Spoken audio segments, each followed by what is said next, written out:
Engel. Bienvenue dans Dinguerie Room. Le point commun entre mes invités et moi, un micro et une passion pour le rire, l'humour, la scène. Tout ce qui nous anime et nous fait vibrer, flipper, rêver. La dinguerie. Salut la DGSI. Tu l'as dit. Bah, tu crois que j'ai pas cerné ton jeu, Ahmed? Ouais. J'ai vu, hein. Je veux te faire parler. Après le vœu du président, bim. Tu fais quoi jeudi? C'est vrai que c'est après les vœux du président. C'est ça. On t'a appelé avant. Imagine le calcul. Il y avait des problèmes, il y a eu un petit coup de pression de la cellule gouvernementale anti-humoriste. Tu peux te mettre juste, voilà, c'est ce micro-là, pas besoin de mettre de casque. Là, voilà. Et mesdames et messieurs, j'ai le plaisir, je suis super contente de te recevoir, hein. De ouf, hein. Walidia, mesdames et messieurs. Tu sais, j'avais un peu peur que tu n'acceptes pas. Déjà, est-ce que tu te rappelles de la première fois qu'on s'est vus?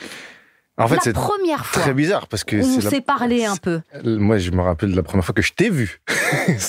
Tu vois, comme plein d'humoristes aujourd'hui qui vont avoir 10 ans de moins que toi, on t'a vu, t'as existé dans nos vies avant l'inverse. Donc, c'est assez compliqué pour moi de savoir la première fois où je t'ai parlé parce que t'étais déjà dans mon disque dur sans te rencontrer physiquement, tu vois ce que je veux dire? Et moi, je me rappelle très bien de la première fois où je t'ai parlé, où je me suis présentée à toi, on a échangé 2-3 mots. Alors, je sais pas si t'as le même souvenir. Alors moi, j'en ai un, je sais qu'on s'était croisés à Avignon. Avignon, c'est ça. Ah bah voilà, tu vois, c'était là. C'est Avignon, toi, t'étais avec la troupe du Jamel Comedy Club. Ouais. Et en parallèle, tu présentais ton spectacle solo. D'accord. Oui, on jouait en fait dans la même salle. 2016, non?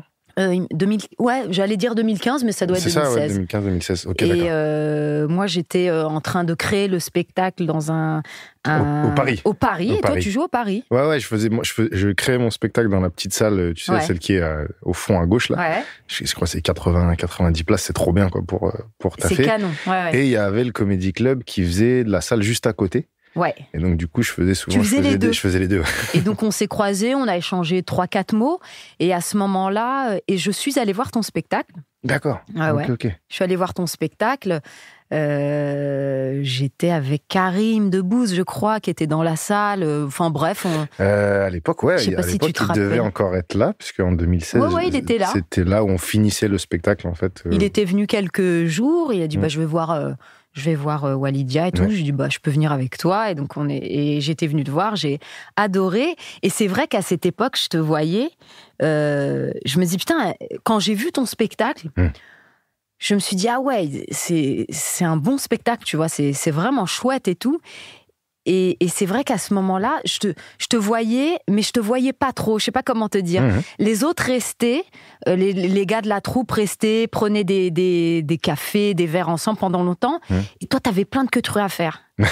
T'étais un peu solitaire, peut-être, à ce moment-là. J'ai souvent été comme ça, de toute façon. Donc on est d'accord, c'est pas qu'un hasard. Je me suis dit, un soir, 2 soirs, 3 soirs. Et je me suis dit, mais le gars, en fait, il est en mission. Tu vois ce que je veux dire? Parce qu'à Avignon, Avignon, t'as le choix. C'est soit c'est sbeul, tu vas boire des coups, tu vas rigoler. C'est le délire, de toute façon. Faire le réseau, le machin. Mais en fait, pour moi, ça ne sert à rien. C'est-à-dire que c'est de la fuite, on va dire. C'est un truc, ça y est, j'ai fait mon truc dans le théâtre. Vite, je prends du fun, je prends des trucs. Et ça marche pour plein de gens. Moi, je sais que je construisais mon spectacle et je me suis dit, justement, c'est quand t'es chaud, tu viens de sortir du spectacle, t'as fait plein de trucs, il y a des trucs qui ont marché, t'as tout en tête. C'est maintenant qu'il faut noter les choses, c'est maintenant qu'il faut travailler, etc. Et puis après, tout le monde a fini de boire des coups quand toi t'as fini ça. Tu vois, donc tu dors. Je savais. Je me suis dit, putain, mais il est où et tout. Et c'est marrant parce qu'à cette époque-là, donc je te voyais, j'ai vu ton spectacle. Quand je t'ai vu, je me suis dit, c'est un humoriste mignon. Je sais pas comment, si tu comprends. C'est un gars qui a une belle tête, tu vois, il est gosse beau. Et je voyais les meufs, elles t'attendaient en plus. J'étais pas là. J'étais déjà parti. Il avait une fan base de meufs. Il y a souvent ça avec les chanteurs. Dès que t'as une belle teuté, tu vois, il y a des meufs qui sont fans de toi et qui t'attendent. Donc j'ai vu cette première phase-là. Je me suis dit, putain, toutes les meufs qui l'attendent et tout. Et après, j'ai vu ton spectacle. J'ai dit, ok. C'est pas que mignon, tout ça. C'est pas que mignon, tu vois. Et après, je le voyais pas. Je te voyais plus. Je me suis dit, mais il est où ce gars-là et tout. Et je savais, t'étais en train de taffer. Tout simplement, tu rectifiais tes blagues, t'améliorais. Ouais, parce que, pour moi, Avignon, c'est vraiment, c'est un endroit clé pour créer un spectacle. Tu joues tous les jours, t'es en autoroute de la vanne, etc. Et puis, on avait la chance, qu'il y a du monde à chaque fois. Tu vas très, très vite pour créer à Avignon, mais il faut pas confondre ça avec des vacances. Pour moi, encore une fois, tout ce que je vais dire à partir de maintenant, ça ne concerne que moi, puisque je connais que mon expérience. Mais je trouve que c'est là où en un mois, tu gagnes un an. C'est fou, parce que tes premières représentations et la dernière, d'ailleurs, c'est même pas le même spectacle. Non, ça n'a rien à voir. Et tu te défonces vraiment. Alors, évidemment, il faut quand même prendre du temps pour se reposer, pour truc. Mais t'as la journée, tu vois. La journée, tu vas être là, tu vas être dans ta tête, tu vas grappiller des petits morceaux d'inspi à droite à gauche. Mais il y a vraiment un moment clé pour moi après le spectacle. Après le spectacle, t'es à vif. T'as tout ressenti, le moindre mot qui était à droite, à gauche, qu'il fallait refaire, la virgule qui allait pas, la respiration que t'as mal mis, que t'as pas assez mis, le silence que t'as pas laissé assez durer, etc. Tu les as dans la tête. Et si tu les notes pas là, le lendemain, ils sont plus là. Si tu vas délirer avec X ou Y, tu vas rigoler, tu vas être dans un autre mood, tu vas oublier. Je suis d'accord. Plus là. Et est-ce que Avignon, est-ce qu'il y a quelque chose que tu as refait? Là, j'y retourne. Là, tu retournes. Donc, c'est quelque chose que... Parce qu'il y en a qui détestent Avignon. Il y en a il y a deux écoles. Parce que c'est quand même... il fait très chaud. C'est quelque chose d'épuisant. À la fin, tu fais le mois, t'es éclaté. Mais t'as un spectacle. Pour moi, on est quand même là pour faire des spectacles, tu vois, pour faire des spectacles qui ont... Et puis c'est un autre public, c'est des gens des fois qui viennent, tu sais même pas pourquoi ils sont là. C'est pas forcément pour toi, c'est qu'ils t'avais le spectacle à l'heure où ils avaient rien, puis ils sont venus, tu vois. Et donc ces gens, moi j'avais des gens qui s'étaient perdus. Ils devaient aller voir d'autres gens, ils se sont trompés de salle. Et après j'ai parlé avec eux, ils ont bien kiffé, etc. Donc je me dis, c'est exactement ça qu'on veut. Des gens qui en ont rien à foutre de toi. Et qui arrivent quand même à manger ton spectacle, et c'est magnifique. Parce que là, c'était en 2016. En 2016, t'étais pas encore à la radio. Là, les gens, ils t'identifient clairement, tu vois. Alors, au début, tu faisais... ils t'identifiaient un peu à la télé parce que tu faisais avec Laurent Ruquier, On demande qu'à en rire. Mais Avignon, à cette époque-là... T'es un rappeur encore.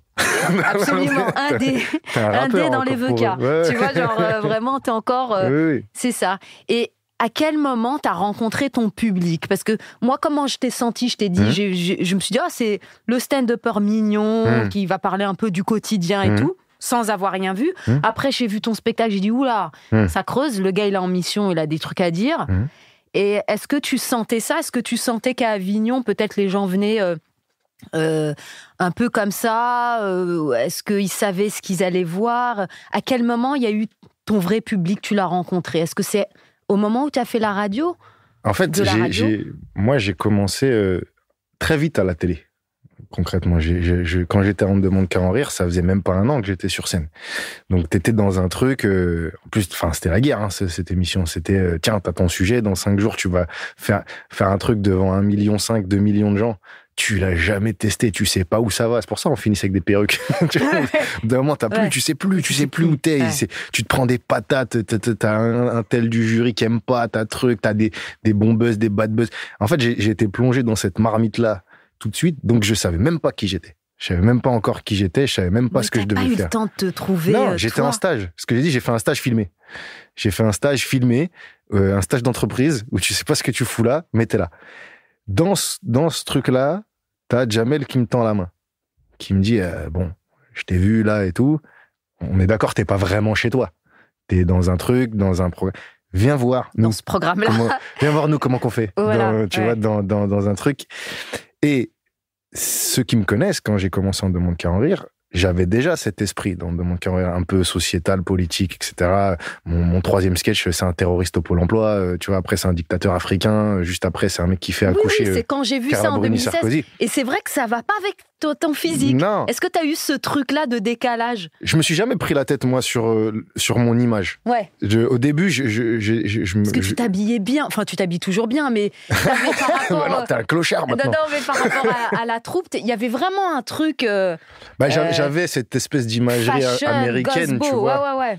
Et sur lequel je me trompais, parce qu'en fait, il y a eu un moment, justement, le Jamel Comedy Club, autant de Demande qu'en rire, je savais pas où j'allais, je savais pas à quoi ça servait. J'étais même pas programmé nulle part, j'avais rien à vendre, en fait, tu vois, je savais pas du tout ce que je foutais là, mais j'y étais. Jamel Comedy Club, vous étiez déjà passé, donc on savait où ça allait, enfin, où ça pouvait potentiellement aller. Oui. Et donc, là, tu rentres avec un autre état d'esprit où tu te dis, attends, faut qu'on me voie. Il y a plein de gars, ils sont forts. Ça performait, hein, moi, à mon époque, tu vois. Il y avait, t'avais Malik, Jal, Nawel, tu vois, t'avais quand même... Jason après, c'était après. Ah, c'est après, pardon. Ouais. Mais t'avais quand même des grosses personnalités qui étaient là.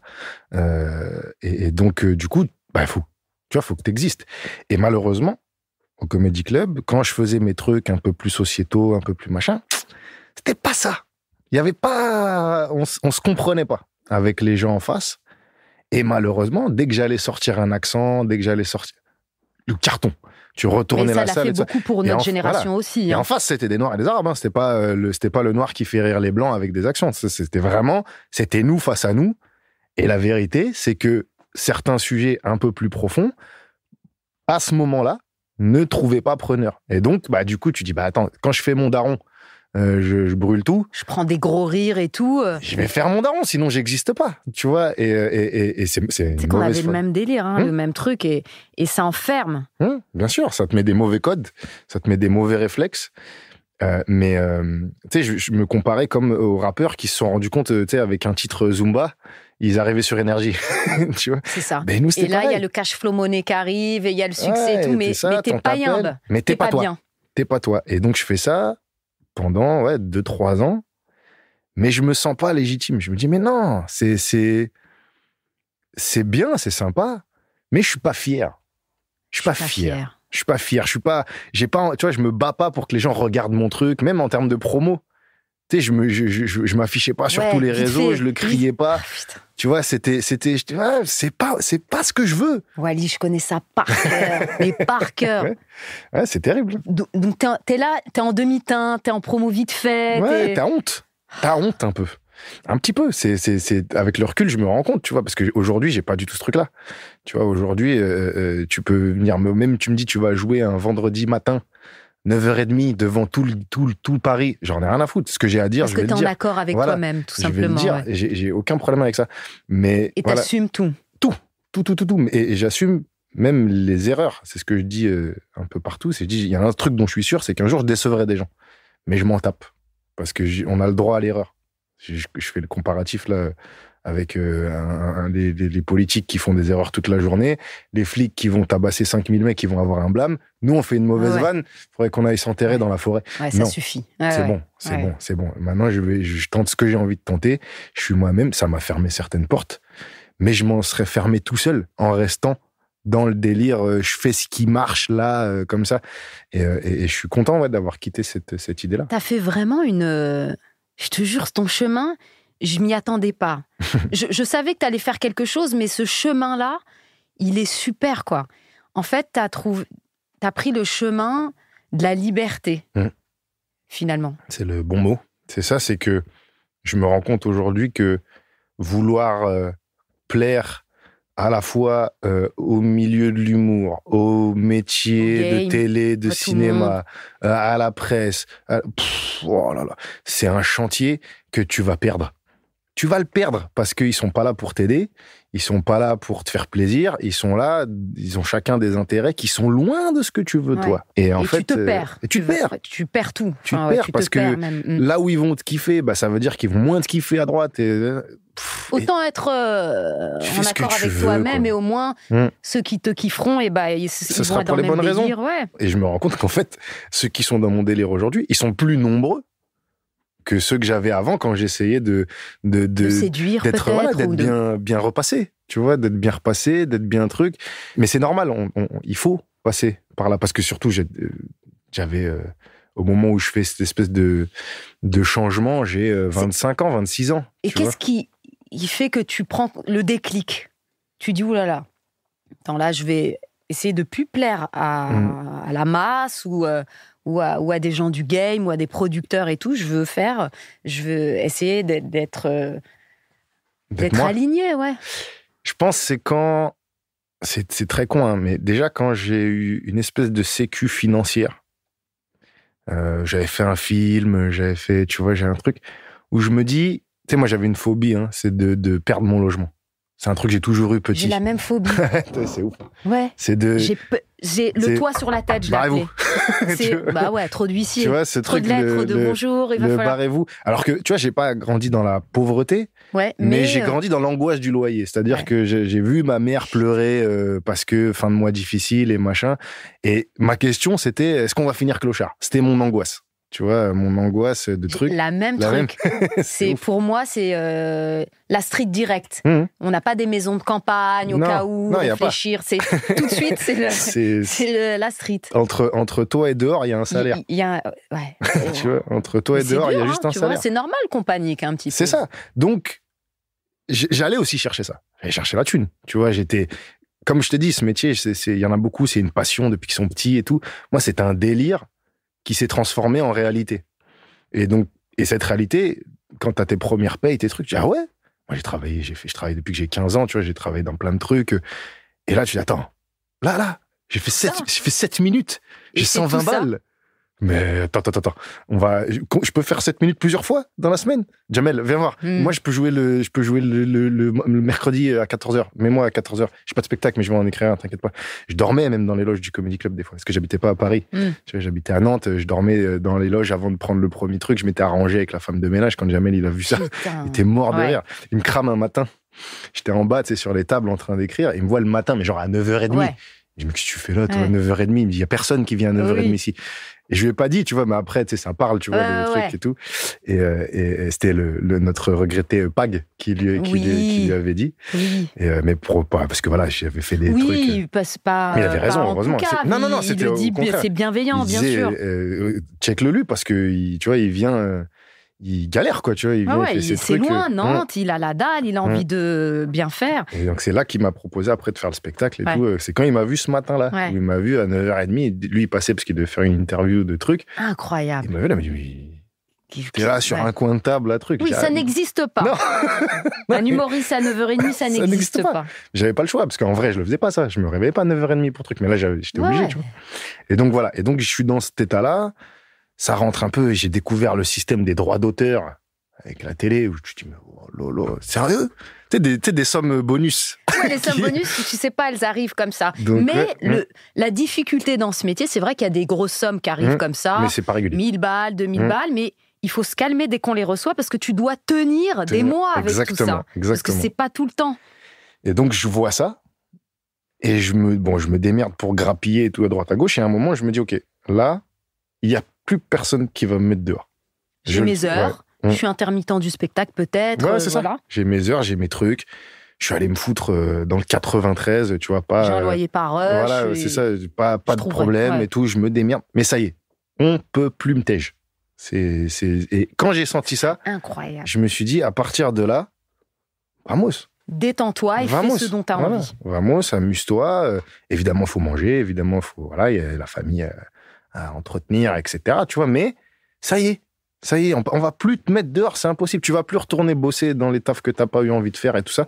Tout ça, c'est terminé. Donc, à partir de maintenant, je fais ce choix-là. Et s'il faut que toute ma vie je joue dans des salles de 200 places, c'est pas grave. Mais hamdoulah, comme on dit chez nous, tant mieux. Tu vois, parce que toute la vie jouer dans faire complet dans 200 places, c'est magnifique. C'est magique. C'est magique. Ça veut dire que tu vis de ça. T'as tes petits rêves au début. Mais bien sûr, tu vas cocher, évidemment. Et puis en plus, tu vois, comme toi, tu vois, on était autour de Jamel où tu vois la folie que c'est. Ouais. Autour, les zéniths, les machins, les trucs. Bon, moi aussi, je viens de faire c'est bien ça quand même. Ouais, c'est confortable. Les loges, elles sont mieux que chez WAM.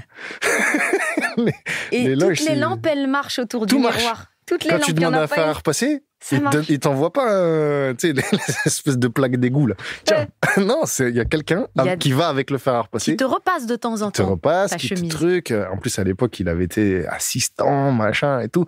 Et tu dis, bon, moi, j'aime pas trop être assisté, j'aime pas trop ça, mais par contre, il y a un confort. Il y a un confort, un incroyable. plaisir, ouais. Et tu dis, ouais, j'ai envie de viser ça et tout ça. Et puis après, une fois que t'es débarrassé de ça, c'est là que ça vient. C'est bizarre, hein.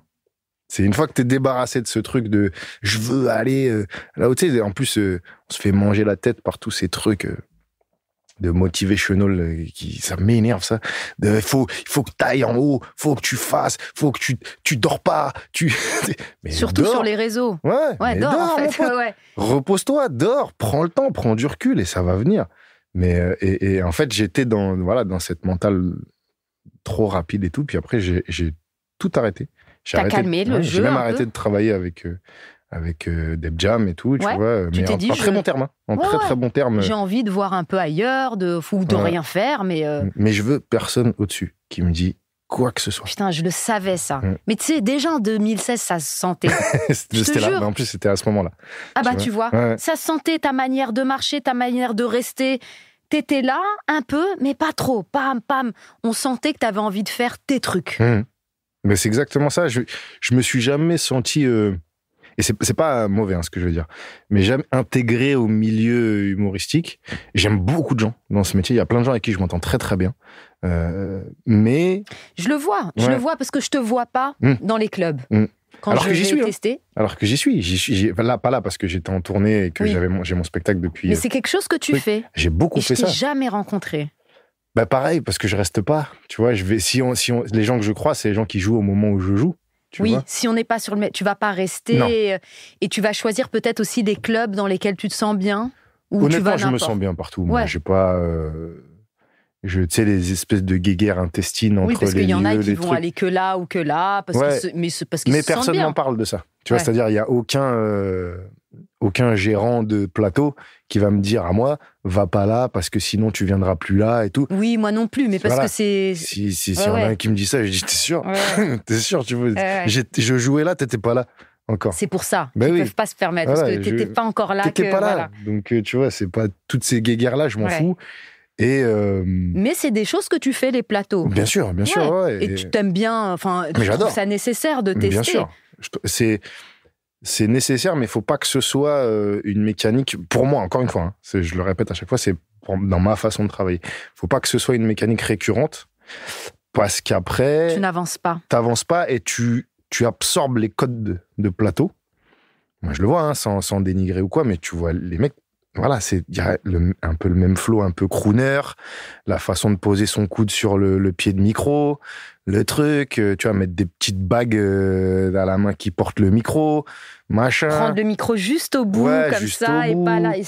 Tu vois, ces trucs-là, ces tics, surtout que moi, je joue pas avec un micro-main. Tu vois, ouais, je sais. J'ai mon serre-tête et tout, et j'ai besoin de mon corps, moi, pour truc. Donc, j'ai pas envie de tomber là-dedans. Je dis pas que c'est pas bien, je dis pas qu'il faut pas le faire, bien sûr. Chacun fait ce qu'il veut. Pour ma petite personne, j'ai pas envie de tomber dans ces codes-là. Et de toute façon, quand tu fais un truc régulièrement, au bout d'un moment, t'absorbes des trucs. Tu es pour rien, on est comme ça. Tous les humoristes, on absorbe tout. Tu vois, tu n'es que l'addition de tout ce que t'as vu. Donc faut le faire un peu pour aller se frotter. Pour moi, j'aime bien en plus passer après un mec, tu sais, le retourneur de plateau, tu vois, le mec, il a son truc là de 5 minutes, dès qu'il fait n'importe où, ça arrache tout, et bah tu passes juste après. Comme ça, tu vois si c'est fort. Si ce que tu as proposé, c'est vraiment, c'est la vérité. Voilà. Ouais. Et si ça marche derrière ce mec-là, normalement, c'est que tu tiens quelque chose. Et cette meuf-là, évidemment, féministe, tout ça, femme. tout ça, t'inquiète. La vulve. Vive la vulve. C'est ça. Et est-ce que t'as le trac, toi? Est-ce que t'es quelqu'un de traqueux avant de monter sur scène? En fait, je suis traqueux, mais bien avant. C'est-à-dire que je suis pas traqueux. La veille, c'est quelque chose. Genre le mois d'avant. C'est-à-dire que je vais me prendre la tête sur des trucs, mais très, très, très en amont. Tu vois, sur une chronique ou sur un nouveau passage ou sur un truc.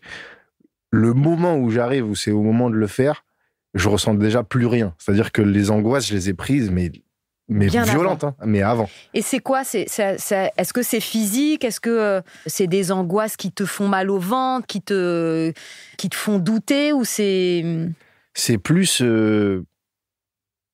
En fait, ça dépend. C'est-à-dire que quand j'ai rien, c'est des trucs que j'ai eu avant, c'est classique, hein, c'est pourri en fait, ce que j'ai mis là. Ça me semblait magnifique il y a 2 semaines. Là, je viens de ressortir les notes, mais c'est pas le même jour. On est lundi, il est 17h, il pleut. Je suis pas dans le même mood, je le lis. Mais c'est trop tard, ça. Faut arrêter de faire ça. Tu l'as écrit, tu le testes. C'est trop tard, le après, le machin. C'est comme si t'avais déjà vu la fin de Titanic et tu vois, on te dit, bah, regarde la fin de Titanic. Ah, il meurt. Bah, tu sais qu'il meurt. Tu l'as vu, tu l'as écrit, tu le savais. Enfin, tu vois, t'es déjà plus bon juge pour ce qui est sorti de ta tête. Donc, mais bon, j'ai quand même ce truc-là, des fois, de me dire, de te ce truc-là, je l'ai fait chez moi, j'étais en live dans ma tête, ça rigolait, ça applaudissait, ça tournait les serviettes. Et là, je le relis, bah non, c'est de la merde, en fait. C'est une ficelle que t'as déjà fait 15 fois et tout. Mais par contre, ce que je peux avoir, c'est quand j'ai pas assez taffé et que c'est le moment d'y aller. Et là, c'est à moi que j'en veux, en fait. Je me dis, mais quel connard. Voilà, tu vois, t'avais 2 semaines pour faire ce truc-là, le faire bien. Et tu vas balbutier. On dit balbutier, tu bégayes, tu balbuties, tu proutes de la bouche. Tu proutes de la bouche. C'est parce que t'as pas assez travaillé et que c'est pas clair dans ta tête déjà. T'as pas confiance. Mais la seule personne que tu peux blâmer, c'est toi. Il y a personne qui t'a empêché de taffer pendant 2 semaines. Alors oui, j'ai enfant, machin et tout, ça te prend du temps, mais t'es responsable de toi-même. On te l'avait dit, personne t'a pris en traître, on t'a pas appelé du jour au lendemain. Qu'est-ce que t'as branlé? Et là, c'est là où je m'en veux à moi-même et je me dis, bah voilà, t'es qu'un con et c'est de ta faute. Donc c'est un peu de l'auto-flagellation, tu vois, mais en même temps, je peux pas m'en prendre à quelqu'un d'autre. Non, c'est clair. Et est-ce que t'as la même pression sur scène qu'à la radio ou pas trop? Je sais que c'est différent. En fait, sur scène, ça dépend. Par exemple, là, je suis ça fait 4 ans qu'on tourne ce spectacle. J'ai pas vraiment de pression. Oui, tu connais ton sujet par Je le connais, je connais les trucs. Alors, il y a des soirs où ça va être un peu moins patate que d'autres, parce que c'est pas la même salle. En plus, moi, je peux passer d'une salle de 200 à une salle de 2000, en fait. Il y a des programmations qui n'ont pas vraiment de sens. Donc, ça va être des énergies différentes et tout. Mais à aucun moment, je me dis, on va se manger un four de 2 heures. Tu vois, c'est impossible. La radio, c'est pas de le faire. Le faire, c'est bien, on est bienveillant, c'est une bonne équipe, tu vois. Charline, Viso, Guillaume et tout, on est super bien. C'est l'après. C'est vu ce que je raconte. C'est comment ça va être pris après. Mais c'est pas... En vrai, je m'en fous, parce que ce que je dis, je le pense. Donc, de toute façon, voilà. Mais t'as toujours le truc de dire, on sait jamais. Peut-être c'est celle-là. Ou, ça y est. Où les carabines, elles vont sortir. Voilà, ciao, Pantin. Ciao. C'était bien, hein, mais voilà. C'était bien, on a bien kiffé, mais merci, monsieur, faut sortir. Et j'ai toujours ce truc-là, c'est marrant, parce que d'ailleurs, ils me le disent à chaque fois, un truc, il y a un mec qui faisait là-bas, c'était la dernière tu vois, parce qu'à chaque fois, t'as l'impression que c'est la dernière. Tu sens que ça peut arriver. Mais en même temps, on a essayé d'analyser le truc, on s'est dit, franchement, ils peuvent pas. Quand je dis ils, c'est, tu vois, on va dire instance dirigeante, médias, machin. S'ils me rentrent dedans, ils savent très bien que ça va me profiter, en fait. Parce que si tu me rentres dedans, c'est pas parce que ce que je dis, c'est de la merde, c'est parce que t'es pas d'accord. Et ça t'a heurté. Voilà, t'es pas d'accord. Et si t'es pas d'accord, tous les gens qui sont d'accord, eh ben, ils vont te rentrer dedans à leur tour. Et en fait, ça va me servir. Ça va te servir, Mais voilà, je sais que c'est fragile, je sais que, tu vois, là, on voyait le truc d'Omar avec Tirailleur, tu vois, dès qu'il sort sa tête, ah, mais les Noirs, ils pensent pas! Voilà, tout de suite, tu vois, il y a ce truc... c'est insupportable d'ailleurs, ça. À chaque fois qu'il vient pour un film ou un truc, il y a une phrase qui va être isolée. Par la France grincheuse. Tu vois, c'est terrible. C'est comme ça, et j'ai vu sur les réseaux que tu avais... d'ailleurs, tu es très actif sur les réseaux, sur Twitter. Et souvent, tu réagis donc à l'actualité d'une manière drôle. Oui. Est-ce que c'est un exercice... moi, je trouve, je pense que si jamais je devrais donner un conseil à un jeune stand-upper, s'entraîner sur Twitter, c'est... Bien sûr. On est d'accord ? Bien sûr. C'est hyper bien, parce qu'au début, tu fais des blagues peut-être qui vont pas fonctionner tout au début, mais à force... c'est un super exercice. Qu'est-ce que t'en penses de ça ? C'est le public le plus impitoyable qui soit. C'est-à-dire que là, tu vas être face à des millions de cerveaux qui peuvent remettre en question ce que tu racontes. Et il y a des mecs très intelligents, et des gens très marrants, très intelligents. Twitter, c'est une fabrique intellectuelle de dingue. T'enlèves les trolls et les trucs à la con, tu vois. Oui, et les racistes. Mais quand tu regardes la réflexion de certains, même des comptes à 7 abonnés. Hein. Oui, bien sûr. Des mecs, ils ont des réflexions. Et en fait, ce que je disais d'ailleurs, j'en parlais avec d'autres humoristes, de à quel point ils sont drôles sur Twitter. Ils sont trop drôles. Mais n'oublie pas, ils sont des millions. T'es tout seul. Te compare pas à des millions de cerveaux qui réfléchissent ensemble au même sujet, à toi tout seul et ta vision. Ça n'a rien à voir. Regarde déjà quand vous êtes 2 à bosser en tant qu'humoriste. Vous avez vu comment vous allez vite. Ça va vite, c'est beaucoup plus pertinent. T'as, je sais pas combien de millions sur Twitter d'utilisateurs, mais même si t'en as 500 000. Sur un sujet, tu te dis, bon, les gens vont regarder, leur réflexion va s'affiner, la vanne sera mieux. Et des fois, je suis choquée. Je me dis, mais arrête Amel, arrête ce métier, ces gens-là sont... Mais te compare pas. Parce que c'est des cerveaux qui travaillent en même temps. C'est la plus grosse boîte du monde. C'est le plus gros, tu sais, ce qu'ils appellent là, les think tanks, là, les trucs, les mecs qui sont payés à rien foutre, à réfléchir. Bah là, c'est pareil. Mais sauf que le truc est immense et il est mondial. Tu vois, donc c'est même pas possible, toi, avec un cerveau humain, de faire autant que Twitter. Tu vois, parce qu'après, si tu prends un mec, genre que t'as trouvé super marrant, une meuf que t'as trouvé super marrante, tu regardes son profil, tu vois, en fait, il tweet une fois toutes les 2 semaines. Oui, absolument. Tu vois, il a une idée toutes les 2 semaines. J'ai vu ça, mais des trucs où je pleurais de rire, je me dis mais quel génie, et en fait c'est un truc qui sort de temps en temps. Même les montages photos, mais même les trucs du génie. Mais encore une fois, voilà, c'est tellement de gens en même temps, mais par contre, et surtout quand tu affiches que tu es humoriste, quand tu sors un truc, il y a les carabines, tu vois, il y a les carabines, mais c'est une bonne épreuve. Faut être sûr. Moi, je le fais pas. Je le fais pas. Je l'ai fait 2-3 fois. Une fois, ça a bien fonctionné, genre, et une fois, c'était nullissime. J'ai eu j'ai dit, t'as supprimé. Je m'en vais. Mais en tout cas, je trouve que quand t'es pas trop connu et que t'es humoriste, ça peut être un bon truc. Ça peut être un bon truc parce que et Twitter, c'est une communauté qui vient de voir. On dirait pas, hein, mais c'est une communauté qui vient de voir. Contrairement à Instagram. Instagram, moins. Instagram, ils consomment grave. C'est comme TikTok, tu vois, ils consomment grave. Ils achètent des vêtements, des machins, c'est plus matériel, on va dire. Mais l'artistique, ça marche, hein, évidemment. Il y en a plein, ils vont te dire, je remplis que grâce à mes réseaux et tout ça. Mais Twitter, on soupçonne pas à quel point... Tu sais, c'est des gens qui aiment la culture, c'est des gens qui, tu vois, parce que... L'actualité. Voilà. Là, en plus, ils ont rajouté un truc. Ce cher Elon Musk là, les vues de ton tweet. C'est-à-dire qu'avant, tu savais pas qui voyait ton tweet. Tu voyais les retweets, tu voyais les partages, les likes et tout. Mais t'as raison. Et là, maintenant, il y a les vues. Et tu te rends compte qu'en fait, des fois, un tweet, t'es retweeté, je sais pas, 100 fois, mais en fait, il a été vu 10 000 fois. C'est pas parce que les gens... interagissent pas avec qu'ils l'ont pas vu. Des fois, il y a des trucs, c'est engageant, parce que ce que tu dis, machin, ils retweetent parce que c'est ce qu'ils pensent, et ils n'arrivaient pas à le dire comme ça. Donc, ils prennent tes mots, ils les mettent sur leur profil à eux parce qu'ils n'avaient pas les mêmes mots que toi, ils n'ont pas le temps de réfléchir comme toi, et donc ils le mettent. Mais quand tu vois les vues, tu te dis, il y a une vraie portée énorme. En fait, il y a beaucoup de gens qui l'ont vu. Genre, le dernier truc que j'ai fait, je sais pas, il a dû être retweeté, je sais pas, 2000 fois, 3000 fois, ce qui est beaucoup pour Twitter français. Concernant Omar, c'était Omar, ouais. Mais je vois les vues, je crois qu'on est presque à 1 million. My God, arrête. Tu vois? Peut-être que je dis une connerie, c'est peut-être pas ça, parce que je confonds avec un autre truc. Oui, mais je pense, parce que ça a été ton... En fait, c'est un coup de gueule, mais en blague, en fait. Je sais pas comment l'expliquer. C'est l'essentiel de mon humour. Voilà, c'est de la colère avec des vannes. Avec des vannes, C'est de la colère avec des vannes. C'est-à-dire que j'aurais dit la même chose sans vannes, ça aurait pas eu le même impact. Si j'avais dit, en gros, vous faites toujours des polémiques sur Omar, c'est pas bien, vous êtes raciste. Ça aurait été plat. Bon, et voilà. Et là, le fait de dire, mais enfin, les racistes, mais vous êtes trop vous avez habitué à mieux, un peu de panache, un peu de créativité, un peu d'audace, un peu de, tu vois. Et puis même, c'est ma façon de réagir maintenant avec ces gens-là. C'est-à-dire vous m'énervez même plus, vous me faites de la peine. Mais par contre, je vais vous mettre le nez dans la pisse à chaque occasion que j'ai. Chaque occasion que j'ai. Vous aimez pas qu'on vous dise que vous êtes raciste? Vous êtes raciste.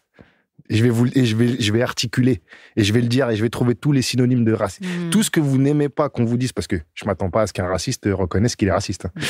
Tu vois, je vais vous le dire, et fort, et tout le temps, et en rigolant. Et il devient d'où ce sens de l'engagement? Est-ce que c'est quelque chose que tu avais déjà un petit peu comme ça, ou est-ce que c'est au moment d'aller à la radio où tu t'es rendu compte de ce pouvoir que tu pouvais avoir? J'ai toujours eu ça.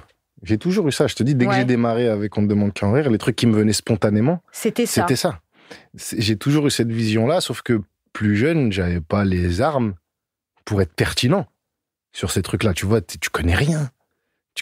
Tu vois. En plus, j'ai fait des études et tout, mais c'était des études assez spécialisées. C'était dans la com. Enfin, tu vois, c'est pas du tout ça n'a rien à voir avec la culture générale, bien qu'il en faut pour faire ce métier. Mais j'avais des lacunes. J'avais beaucoup de lacunes. Donc, j'ai aussi, ce métier m'a permis de rattraper mes lacunes. Et comment tu les as rattrapées? Est-ce que, encore une fois, c'est la radio qui te fait lire le journal, par exemple, tous les matins? Non, parce que, en fait, lire le journal, c'est bien, mais si tu sais pas l'interpréter, ça sert à rien. Tu vois, il faut avoir un avis, un fond et un avis, des avis. En fait, encore une fois, c'est les avis d'autres gens que tu vas lire. Tu vois, moi, j'ai lu Frantz Fanon. Bah, j'ai profité des dizaines d'années de travail de Frantz Fanon en 4 livres. Donc, ça veut dire que toutes les années qu'il a passées à travailler, il me les a données. C'est magnifique, tu vois.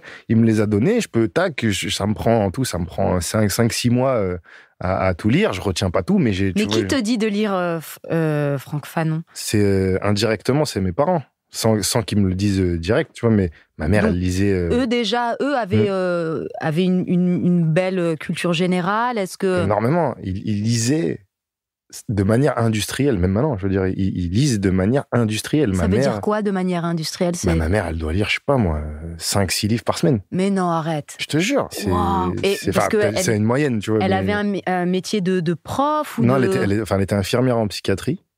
Donc, elle avait quand même une connaissance de l'humain assez forte. Et une passion pour la lecture, ça c'est une passion, 5 livres par semaine. Elle lit, mais en fait, il n'y a pas un jour où elle ne lit pas. Ça n'arrive pas. Et mon père, c'est pareil, c'est-à-dire qu'il lit tout le temps, et puis à chaque fois qu'il me parle, il va me parler du dernier livre qu'il a lu, etc. Ton père a beaucoup lu alors qu'il était militaire. En fait, il est arrivé en France, il est rentré dans l'armée, et il est vite parti, puisque dès qu'il s'est rendu compte de l'orientation politique des choses, il a dit « Ah oui, d'accord, fallait me faire flinguer pour Mitterrand ou pour truc ». Donc après, il est parti et il a repris ses études. Parce qu'il est arrivé à 18-19 ans en France, et il a repris ses études. Et mon père, c'est un espèce d'autodidacte forcené. Il s'est fait tout seul, mais vraiment tout seul, quoi. Il lisait le soir, et puis après, il allait travailler à l'imprimerie le matin, et puis il essayait de monter son entreprise en fin d'après-midi, et puis retourner. Enfin, c'était... tu dis, OK, moi, je peux pas lui dire, c'est dur. Ce que je fais, ça marchera pas. Je peux pas lui dire, je fais rien. Ça marchera pas. Il va me regarder. Il va dire pardon. Il va même pas parler. Mais il va même pas parler. Moi, mon père, c'est, tu vois, en plus, tu vois, on est rentré dans les clichés du daron africain, truc. Mais c'était bien plus complexe que ça. C'est-à-dire, mon père, sa façon de parler, c'était de faire. C'est, je vais le faire. Je l'ai fait. Regarde d'où j'arrive. Si toi, tu commences à me dire, là, c'est compliqué, là, c'est un peu dur, là, ça me demande trop. Mais le respect va s'en aller. Parce que c'est pas possible que tu me racontes ça. Regarde ce que j'ai fait moi, et fais au moins un 10. T'en es témoin, t'en as profité, t'en as truc. Jamais de la vie, tu me dis que c'est dur. Mais c'est ce que tu fais, Wally. Bah, écoute, c'est ce qu'on ressent, en tout cas. Moi, j'ai l'impression... T'explores des pistes, t'es sérieux, t'essayes d'aller au bout, tu vois, c'est cool. Tu crées ton va-et-tra, t'attends pas aussi. Non, mais en fait, ça aussi, parce que j'ai compris comment fonctionnait cette industrie, comment fonctionnaient ces trucs. Moi, par exemple, j'ai jamais eu de gros buzz, tu vois, le buzz qui change tout. Tu sais, un passage de 5 minutes qui fait 25 millions de vues, moi, je me suis dit, c'est pas comme ça que je vais fonctionner, et je vais jamais attendre ça. Attendre ce truc-là s'il arrive. Magnifique. Bah oui. Tu vois, on va pas cracher dessus. Mais c'est pas dans ma construction. Moi, je pense que chaque année, je vais mettre un coup de chicot dans le bois, et au bout d'un moment, je vais faire tomber l'arbre. Tu vois, mais ça va être long. Mais je préfère fonctionner comme ça, et du coup, bah, j'attends rien. J'attends pas qu'on me propose le film. J'attends pas qu'on me dise viens dans telle émission. Non, maintenant. Rien. Et tu vas pas faire en sorte de traîner avec telle bande, terrible, tel réseau, tel machin, c'est insupportable. Ah, ça, c'est terrible. C'est terrible. Mais je sais que ça marche. Hein. Non, bien sûr. Je sais très bien que ça marche. Si tu te mets avec cette bande ou cette bande et cette bande, tu auras un peu de travail et tout. Mais l'estime de toi, elle est... Mais c'est terrible. Et puis, c'est-à-dire, t'as quoi? T'as un Mac? My God. T'as un Mac, en fait. T'as un mec qui te fait taffer quand il a envie. Ouf. Mais jamais de la vie. Jamais de la vie. Moi, on peut pas avoir ça parce qu'on a eu des parents, ils se sont pas soumis, en fait. Jamais. Non. Ils ont travaillé, ils ont eu ce qu'ils ont eu. Et ils auraient peut-être eu mieux s'ils avaient, tu vois, si justement ils avaient fricoté, fait un peu, ils avaient courber les chines et tout, mais non. Mais ça, c'est terrible. Ça, c'est pas possible. Moi, c'est justement ça avec lesquels j'avais beaucoup de mal en début de carrière. Et pour ça que je me suis retiré, c'est que je voyais le jeu qu'il fallait jouer. Et j'ai dit, mais surtout en groupe, même au Jamel Comedy Club, hein, moi je l'ai fait et tout, c'est une super école et tout, mais c'est vrai que si tu traînes plus avec tel ou tel, ou si tu fais plus ça, si tu et les rares fois où je l'ai fait, ça s'est retourné contre moi. Ça s'est retourné contre moi. C'est un savoir-faire. Ouais. Je te jure que c'est un savoir-faire. Ouais, c'est clair. Non, c'est un métier. Il y a des gens, je les vois faire. Je me dis, ah ouais. C'est un métier. Si t'étais aussi fort en humour qu'en réseau, mais tu serais loin. Ouais. Mais t'es plus fort en réseau. Ouais. T'es plus fort dans le réseautage et dans le networking, tu vois. Mais, c'est ça. Et pourquoi pas Pourquoi pas, mais c'est vrai que c'est autre chose. Tu sais, le problème des humoristes, c'est qu'on est très lucide sur nous-mêmes. Donc quand tu vas faire des trucs, tu vas te faire mal. Tu sais que tu vas te faire mal. Quand tu vas te laver les dents le soir et que tu vas te regarder, tu vas dire putain, je suis une merde. Je suis une merde. Une putain de merde. Je suis une merde. Regarde le texto de merde que je lui ai envoyé à l'autre là. Pourquoi j'ai fait ça? Et ça, c'est ça qui rend les humoristes fous au bout d'un moment. C'est parce que t'es allé trop dans des trucs détestables. Et alors oui, t'as eu. Et t'as eu plus que les autres. T'étais même passé devant d'autres gens qui, ça se trouve, étaient plus méritants. Mais tu peux pas. Au fond, tu peux pas. Il y a trop de nœuds. Il y a trop de trucs. Il y a trop de lucidité en nous. C'est notre métier. C'est notre métier d'être lucide surtout. Donc Et même sur toi. Ouais. Même sur toi, tu sais, le poids de ce que t'as fait. Et même, il y en a, je le vois, ça leur tape dessus là maintenant. C'est maintenant, ils se disent, ah putain, mais regarde, en fait, là, je suis là. Ouais, oseille, ouais. Mais je suis tellement pas ma place. Je peux pas sortir tout seul. Ouais. Ça, c'est grave, ça. Ouais. Moi, je le vois. Il y a des gens, ils peuvent pas sortir tout seul. Ouais. Tu vas aller acheter un truc, te balader. Tu peux plus parce que tu sais que dehors, ça va être mitigé. Tu vois, ça va être mitigé sur comment on te reçoit, comment on te considère. Mais c'est toi qui t'es construit comme ça. Et tu crois qu'on se construit, un humoriste se construit d'une manière ou d'une autre par rapport à son éducation ? Je pense. Ça joue énormément. Je pense que ça joue. Parce que de ce que tu racontes sur tes parents, par exemple, je le ressens, je le vois, hein, par rapport à ton parcours. C'est notre moule de départ. Ouais. C'est obligatoire que ça t'influence en bien ou en mal, mais même en tant qu'humain, pas que en tant qu'humoriste. Parce que le vrai truc qu'on s'avoue jamais, et qu'ils vont pratiquement tous te dire ça, tu vois, quand il y a ma famille dans la salle, c'est compliqué, ou machin, etc. D'ailleurs, toi... Non. Moi, c'est pas compliqué. Ils sont venus te voir là. Ils sont venus. La première fois qu'ils sont venus te voir, c'était chelou ou pas, Non, parce que c'était la manière de leur dire, regardez, j'ai pas fait n'importe quoi. J'ai pas fait n'importe quoi. Je suis là, il y a des gens. Ça rigole. Peut-être il y a des trucs qui vont vous passer au-dessus de la tête. Peut-être il y a des trucs qui vont pas vous plaire, etc. Enfin, à un moment donné, tu vois, je me dis justement, si ça te plaît pas de leur dire à eux, ça veut dire que dans ta relation avec eux, il y a des trucs que t'as pas bien expliqué. Putain. Tu vois, sur qui t'étais, t'es pas obligé de leur dire des trucs de ouf, mais tu peux quand même leur expliquer qui t'es. Un minimum, à tes parents. Si t'as pas pu faire ça, dépêche-toi. Fais-le, parce qu'ils vont pas rester là. Je vais me dépêcher. Ben ouais. Je vais me dépêcher. Tu vois, fais-le vite. Comme ça, tu libères ça, parce que ça veut dire qu'il y a un nœud. Il y a encore un nœud sur avec scène tes parents qui te, qui dépasse la scène. Tu vois, ça veut dire qu'il y a un nœud avec tes parents, dénoue-le vite. Ouais. Mais tu vois, culturellement, par exemple, moi, si mes parents sont dans la salle, ça me stresse parce que je dis des gros mots et tout, alors qu'à la maison, non, je dis pas ça. Il y a un truc culturel aussi qui est un peu... Bien sûr. Faut leur dire avant. Ouais. Papa, maman, voilà. Moi, évidemment, à la maison, vous m'avez éduqué de telle manière voilà. qui fait que des gros mots ne rentrent pas dans la maison. Mais il y a le monde qui m'a eu aussi. J'ai été influencé par le monde après vous. Et maintenant, je raconte ça. Je sais qu'il y a des trucs qui vous plairont pas. Mais vous savez pourquoi je le fais. Et vous, mieux que tout le monde, vous savez qui je suis. Donc, une fois que tu as dit ça, Ouais, t'es libéré. Viens, on y va. Viens, on y va. Papa, je vais parler de mon cul. Ouais. C'est parce que j'en ai un. Ouais, Que tu le veuilles ou non, j'en ai un. Il va bien falloir que je tu vois. Et toi, tu dis des gros mots sur scène? Là, j'ai pas vu ton spectacle là, mais est-ce que c'est quelque chose que... Oui, bah ouais, parce que des fois, il n'y a rien de mieux qu'un gros mot pour exprimer un truc. Mais j'essaye de faire en sorte que le gros mot, ce soit pas le gros mot la vanne. Tu vois, fils de pute. Non. C'est pas des ponctuations de... Non, parce que si c'est ça, ton rire, c'est que t'as pas de vanne. T'as pas de vanne. Non, mais c'est que t'as pas de vanne. Ouais. Si le rire, c'est ferme ta gueule ou fils de pute, c'est que t'as pas de vanne. C'est que t'es obligé de mettre ça, parce que ce que t'as dit avant, si tu t'arrêtais là, ça riait pas. Donc, c'est que t'as besoin de ça. Et moi, j'essaye. Je l'ai déjà fait. Parce que tout ce que je dis là, c'est pas genre je sais et machin. C'est que j'ai fait la connerie. Et en faisant la connerie... Oui, tu as vu et tu dis, ça me convient pas, ça. J'ai dit, non, je suis pas satisfait de ça. Ça, c'est pas comme ça. Ouais. Ça, c'est une béquille. Ça, c'est comme un accent. Comme avant, quand je faisais des accents aussi. C'est une béquille. Parce que l'accent, il est intéressant. Il faut pas s'interdire de le faire. Il y a des gens qui ont des accents. Ouais, bien sûr. Mais il faut qu'il y ait un propos. Mais voilà, moi, par exemple, j'ai refait un accent dans ce spectacle-là. C'est parce que je parle de la colonisation et je dis que la colonisation, c'est terminé. Et je prends un mec dans la salle, je dis, t'as l'air déçu. Et je dis, tu peux plus arriver en Afrique et dire, ce pays est à moi. Et là, je fais un Africain avec l'accent sénégalais qui répond à un mec qui voudrait coloniser maintenant. Oui, donc c'est justifié parce que c'est un gars. Et le mec est intelligent en plus, tu vois. C'est parce que souvent, le problème qu'on faisait avec l'accent, c'est qu'on rendait les gens bêtes. Qui parlaient avec un accent, on les rendait bêtes. Ils comprenaient pas, ou ils comprenaient un truc à côté, ou comme ils parlaient mal, ça induisait le fait qu'il lui manquait un truc. Mais un accent, c'est pas que ça.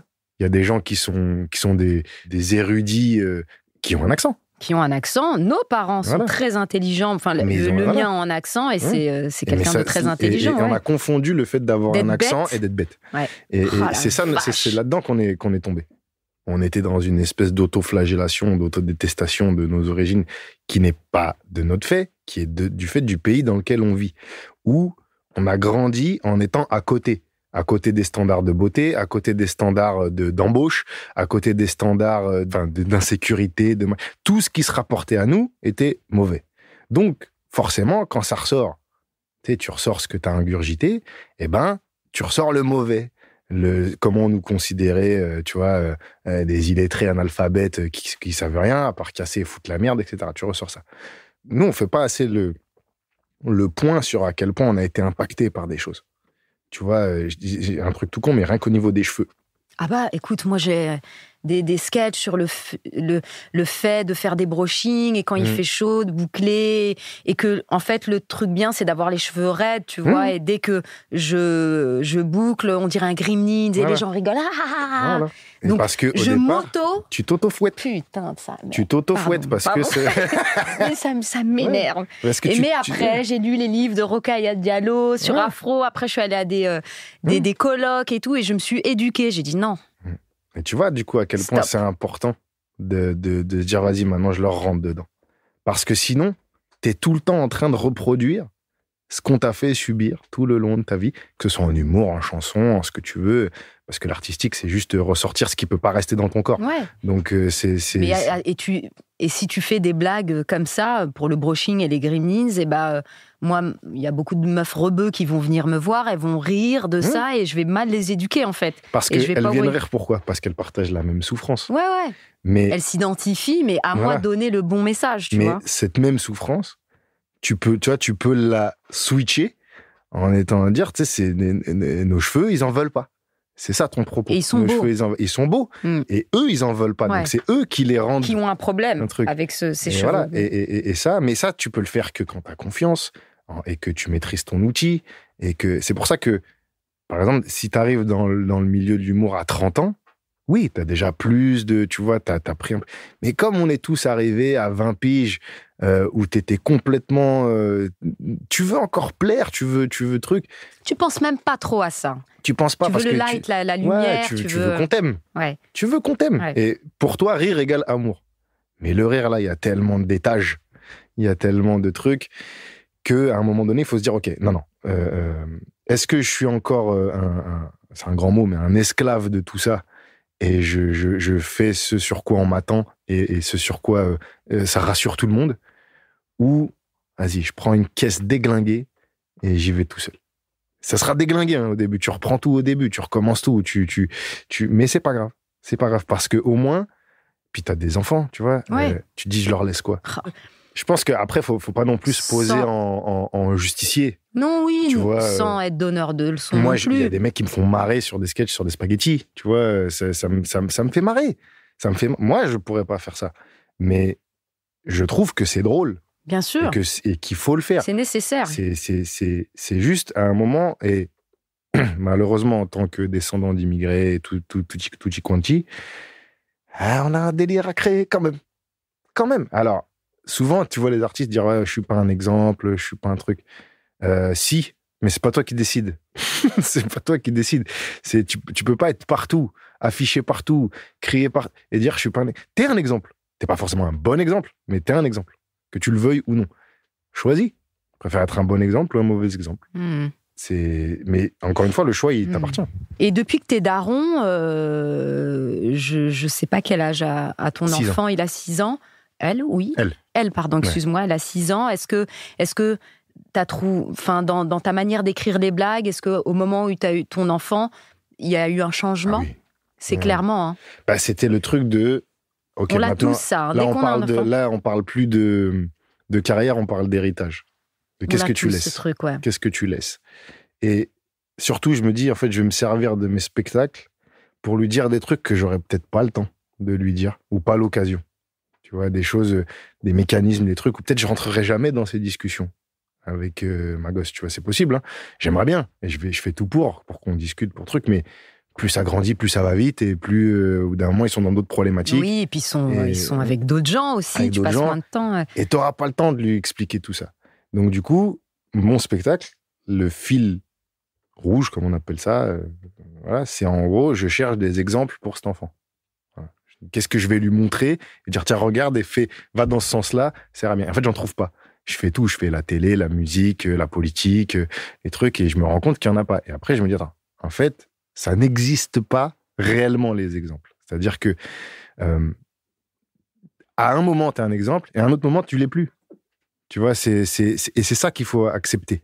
C'est l'imperfection, et c'est juste la volonté de bien faire ou pas. C'est ça qu'il faut regarder. S'il y a vaut mieux quelqu'un qui se plante, mais qui avait la volonté de bien faire, que quelqu'un qui réussit, mais le truc est mauvais, la vibe est mauvaise, etc.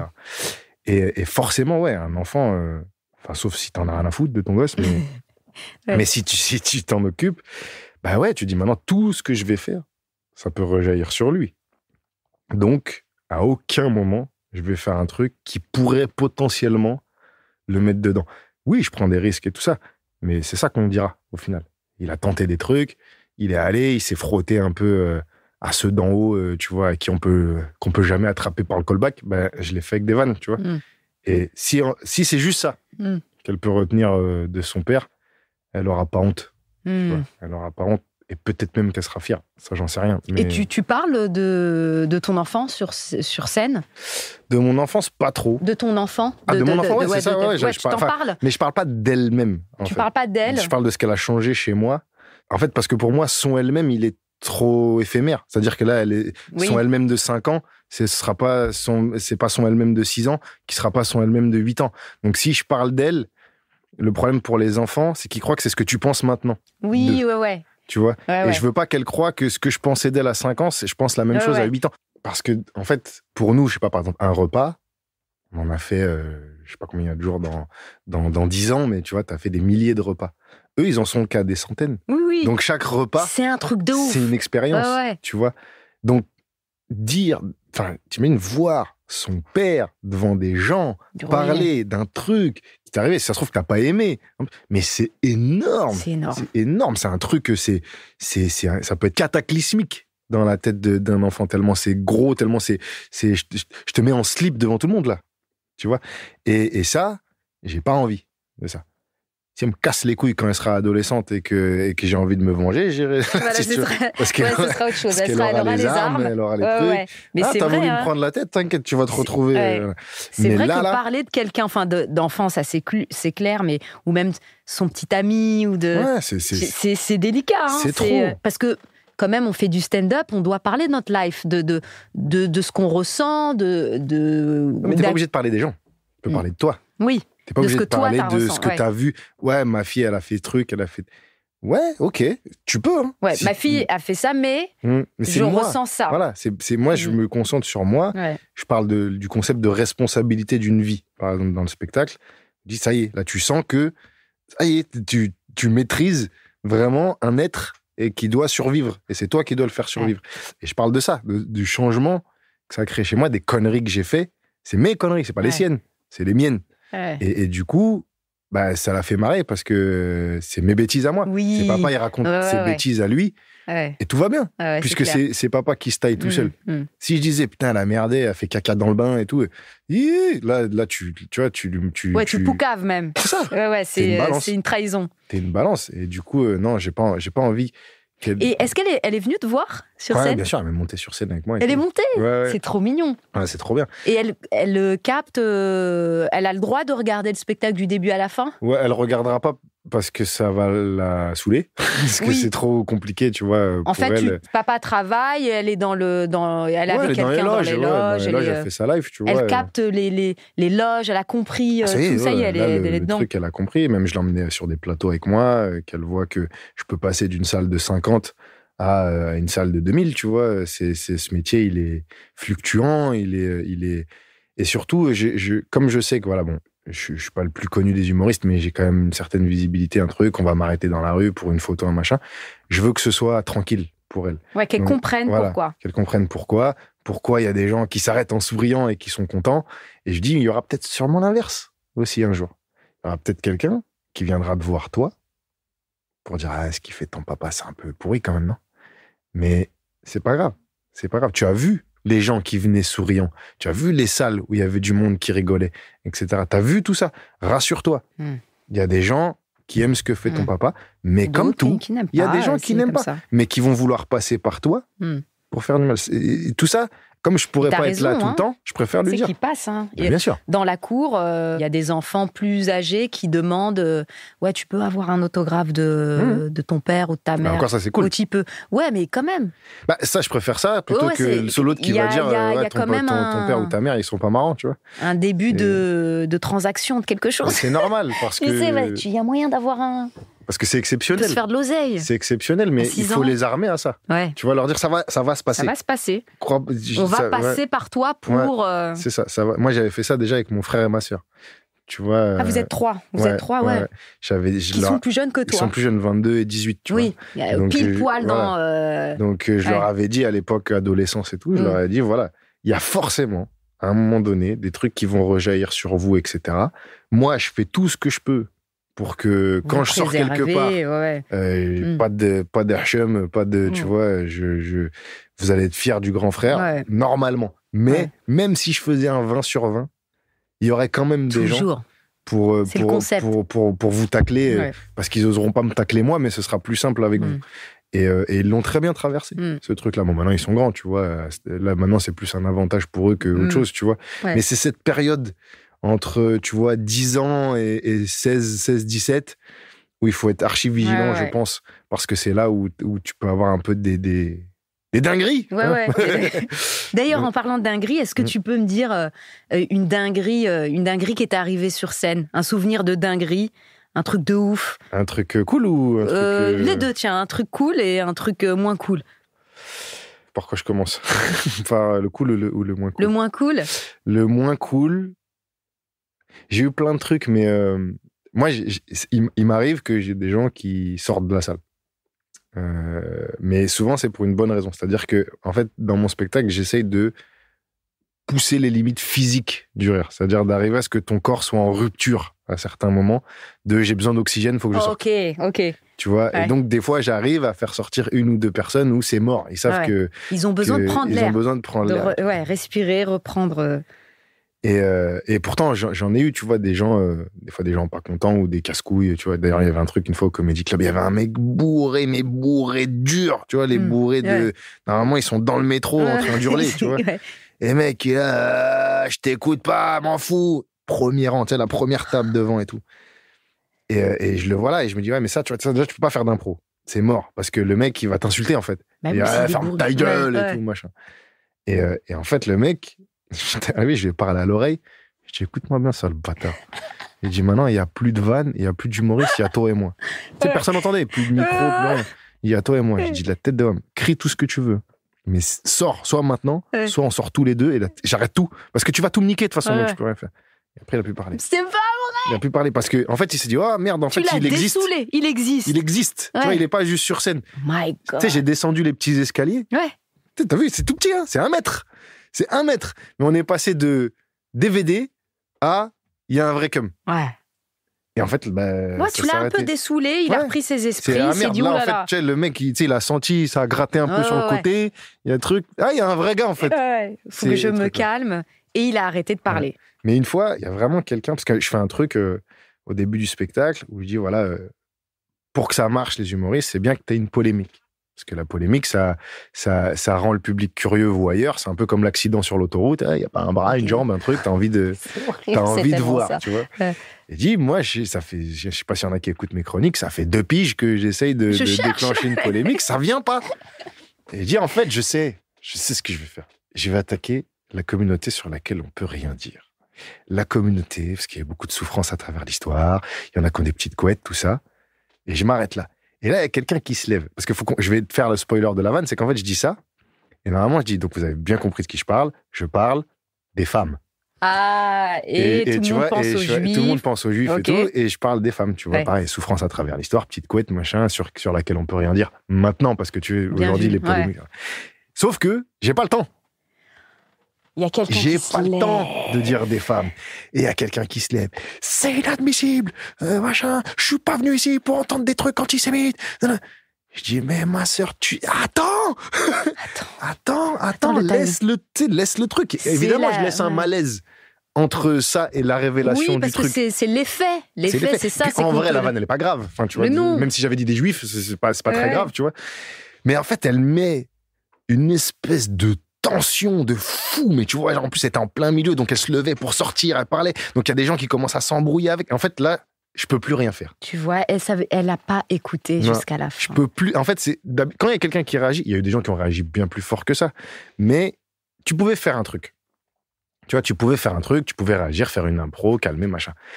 Là, en fait, elle a impliqué plein de gens, elle a impliqué plein de trucs. J'ai pas d'antisémite dans mon public, hein, tu vois, donc il y a personne qui dit les juifs, c'est pas ça. C'est juste que, en fait, là, elle avait niqué le délire des gens. Il y avait un truc où mais non, t'es pas. À quelle heure t'as pu croire qu'on allait faire un truc comme ça? Enfin, tu vois, je suis pas aussi bête que ça, tu vois. Et en fait, c'est ce truc de ça y est, c'est plus moi là, c'est le public entre eux et tout. Et je me dis, mais putain, comment tu te sors de ça? Ah, faut la laisser faire. Elle est sortie, puis après on s'est marré, mais je me dis, tu vois, c'est con parce que là, on se marre sans elle. Et elle a pas compris.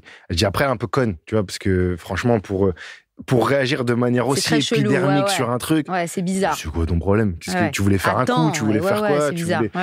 Bon, je me suis dit, il y a peut-être un délire, mais c'était une des fois, en fait, où vraiment, je me suis senti, merde, ça m'échappe. J'ai eu des bagarres, des fois, dans la salle, où c'était plus simple à régler. Parce que tu identifies c'est de la merde, c'est pour une place. C'est une place. Tu vois, ça arrive souvent, C'était pour une place, et donc du coup, tu peux gérer le truc. Mais là, c'était, en fait, là, c'est les gens qui s'embrouillent entre eux sur mon propos qu'ils n'ont pas entendu. Enfin, tu peux rien faire. Là, et je me suis dit, tu vois, c'est là où la précision dans l'humour, c'est important. Tu vois, c'est important. Mais je me suis dit, je ne change absolument rien à ce que je dis. C'est pas parce qu'elle truc, surtout que je dirais plus, t'aurais dû rester, parce qu'après, je dis des trucs vraiment antisémites, c'est con. c'est con, t'es pas parti sur mon truc. Et voilà, et c'est vrai que c'est une des rares fois où ça m'a échappé. Ouais. En fait. Après, j'ai eu des dingueries comme tout le monde, des mecs qui gueulent, qui font n'importe quoi, des trucs avant la scène où c'est compliqué, on t'annonce un truc super dur juste avant, et après t'y vas. Mais ça, c'était spécial pour moi parce que c'est perte de contrôle total. Tu peux pas gérer ça. Et un moment de grâce, un moment où tu as joué, où c'était oufissime. Alors, sans vouloir faire de l'autofellation magnifique, c'est que... Tu volais sur scène. C'est un peu ça à toutes les dates de tournée en ce moment. Il y a un espèce de truc, et même le public, il m'envoie des messages, il dit, franchement, on comprend pas bien là l'état dans lequel on était. C'est général, c'est eux, et toi et eux. Ouais, il y a un truc, c'est des gens qui ont vu des spectacles, tu vois, ils disent, on comprend pas bien comment à la fin, on termine limite le poing en l'air, un truc, tu vois, alors que tu vois, on n'est pas des révolutionnaires, on va dans des théâtres, tu vois, on paye des carrières, tu vois, c'est pas un meeting politique, tu vois, mais il y a un truc. Il y a quelque chose. Vas-y, viens, on leur rentre dedans maintenant. Ouais. Et de gens qui, justement, se sentaient peut-être pas capables de. Tu sais, il y a ce truc de qu'est-ce que je vais faire moi tout seul. Souvent, on dit ça, on dit oh là là. Mais le fait qu'il y ait 1000 personnes pareilles autour, ça donne une petite patate. Ça donne un truc de mais en fait, je suis pas tout seul dans mes conneries. Parce que quand tu vois le discours ambiant, t'as l'impression que t'es tout seul en général. Quand t'as dépensé un peu de tolérance, d'harmonie sociétale, etc., t'as l'impression que t'es un utopiste bisounours tout seul dans ta tête. Mais surtout quand tu vas en province. Ouais. Tu te dis, bon, peut-être qu'ils vont pas suivre mon délire, peut-être que mon délire est un peu parisien, et non. Ben non, pas du tout. Et puis, moi, je suis un provincial. Eh oui, c'est vrai, ouais. Je suis un mec de Grenoble, hein. Tu vois, donc j'ai pas ce truc, moi, Paris-Province. Ça n'existe pas pour moi. Pour moi, c'est des villes. Ouais. Paris, c'est une ville, Lyon, c'est une autre ville, Bordeaux, c'est une autre ville. À la limite, il y a des spécificités un peu selon les villes. Tu vois, évidemment, Marseille, Paris, c'est pas la même chose. Lille et Bordeaux, c'est pas la même chose. Mais le concept Paris-Province, il n'existe pas dans ma tête. Donc, je me pose pas cette question-là. Mais c'est vrai qu'il y a cette ambiance-là. Après, la dinguerie positive, pour moi, c'est même pas pour moi, en fait. Je me rends compte, par exemple, je sais pas si tu as vu, il y a un petit là qu'on a trouvé, qui s'est trouvé tout seul d'ailleurs, qui est atteint de la maladie de Marfan, qui s'appelle Quentin. C'est une maladie orpheline super grave qui te bousille les articulations, les tissus organiques, enfin bref. Gamin foutu dès le départ. Et tu vois, les médecins lui disent, même à sa famille et tout. Ouais, c'est compliqué. Enfin, il est condamné. Chaque semaine est un miracle, chaque mois est de la science-fiction. Chaque année, on sait même pas ce que c'est. À chaque fois, il traverse tout ça, il fait des opérations, des trucs. Et je vais jouer à Rouen, il y a le directeur du théâtre de Rouen qui me dit « Viens voir ce petit, il devait venir à ton spectacle, il peut pas. » Je lui parle. Je devais tracer vite fait, on a tous fait des visites à l'hôpital, tu passes un peu, tu souris, mais tu sens que tu sers à rien, puis tu t'en vas, tu vois. Après, tu sers pas à rien, ils sont contents de te voir, mais je veux dire, t'as bien compris que ton rôle s'arrêtait là, tu feras pas plus. Et en fait, je parle 2 heures avec lui. What ? 2 heures, parce que ce gamin, il est drôle. Déjà, rien. Quel âge à l'époque, je le rencontre, il a 15 ans. Ah ouais. Je rentre dans la chambre, et je dis, c'est toi, Quentin ? Il est comme ça, Non. Première Nova. C'est toi, Quentin ? Il me dit non. C'est genre, t'es con ou quoi ? Oui, c'est moi. Je suis comme ça. Et moi, je suis en équerre, je suis en truc. Qu'est-ce que tu me racontes ? Oui, c'est moi. Non. Et il me dit quoi ? Donc déjà, je rigole. Tu rigolerais. Je rigole. Et il détend l'atmosphère. Ok, donc lui, il est chaud. Et on parle, et il vanne et tout. En plus, avec un petit accent titi parisien, un truc et tout. Je me dis, mais d'où il sort, lui ? Et c'est un fan d'humoriste, en fait. Il regarde plein d'humoristes, machin et tout. Je dis, mais monte sur scène. Je peux pas et tout. Il dit, tu peux marcher ? Oui. Tu peux te dire debout ? Oui. Tu peux parler ? Oui. Mais tu peux monter sur scène, alors. Et, allez, je sais pas moi, entre 6 mois et 1 an plus tard, il commence à faire mes premières parties. Mais arrête. Je te jure, il fait mes premières parties et ça prend. C'est pas encore la folie, mais ça prend. Et un jour, je le vois et déjà, je trouve, ça faisait 3-4 mois que je l'avais pas vu. Je vois, il a pris du poids, il s'est fait une petite pecou, les vêtements sont choisis. Oui. Les trucs. Il a des deadlines. D'accord. Il a des objectifs, là. Et je vois, c'est pas le même. Dans la loge, c'est pas le même. Tu sais, d'habitude, il était dans son coin, il était là, il attendait, je sentais un peu de stress. Tu sais, en fait, c'est limite, t'entends son cœur. Comme il est, donc, tu peux entendre son battement de cœur, ça battait vite, machin. Là, je le sens détendu. Il monte sur scène. Il fait strike, standing ovation de première partie. J'ai jamais vu ça. J'en ai eu plein qui ont fait ma première partie. Ça n'existe pas. Non. Les gens, et c'est pas de la standing de pitié. Tu vois, c'est pas genre super, il y a. Non, puisqu'il avait déjà fait des trucs. Il avait déjà fait, les gens. C'est pas oh bravo, nana, c'est. Et théâtre parisien en plus, hein, tu vois, théâtre parisien, dur, c'était à la Madeleine, tu vois, c'est un truc. Et je vois, il fait ça. Et je me dis, bah, tu sais quoi, à partir de maintenant, ton syndrome de l'imposteur, tu vas le diminuer de 50% parce que lui, il est là. Et au moins, t'auras permis ça. Que ce mec-là existe, ce truc. Enlève-toi ça, t'as fait du bien à une personne. Et je suis qu'une personne, donc si je fais du bien à une personne, c'est cool. Et c'est là que je me suis... Ça m'a... Ouais, c'était ma dinguerie de dire... C'est une dinguerie de fou. Mais par lui. Par lui, tu vois, par lui. C'est très beau. Hein. Et lui a senti que c'était pas comme d'habitude. Il l'a vu, je l'ai vu. Il est sorti de scène. D'habitude, tu sais, il vient me voir pour avoir un petit débrief. Il a tracé, là. Ouais. J'ai fait mon taf, frère, à toi. Merci à toi. En pro, voilà. Attends, c'est bon, ils sont bien pour toi, vas-y. Et maintenant... Il continue ou pas, Quentin ? Il a son spectacle. Mais c'est quoi son nom de famille ? Quentin Ratieville, il s'appelle. Waouh, Quentin Ratieville. Il a son spectacle, qui joue, qui tourne, il fait du monde. Là, je vois, il a genre 600 000 abonnés sur TikTok. Mais qu'est-ce que Folie. Je le connais à et Folie, tout, mais c'est magnifique. C'est pour les plus jeunes, tu vois. Mais c'est... Putain. Il est là, ça y est. Il est là. C'est notre collègue. Il a fait incroyable talent. Il a passé deux étapes du truc, tu vois. Et encore, ils ont été bâtards avec lui. Ils auraient pu largement le laisser passer quand je vois ce qu'il faut passer. Voilà, il a fait. Il a mangé son échec aussi, tu vois. Il a compris, il a pas peur.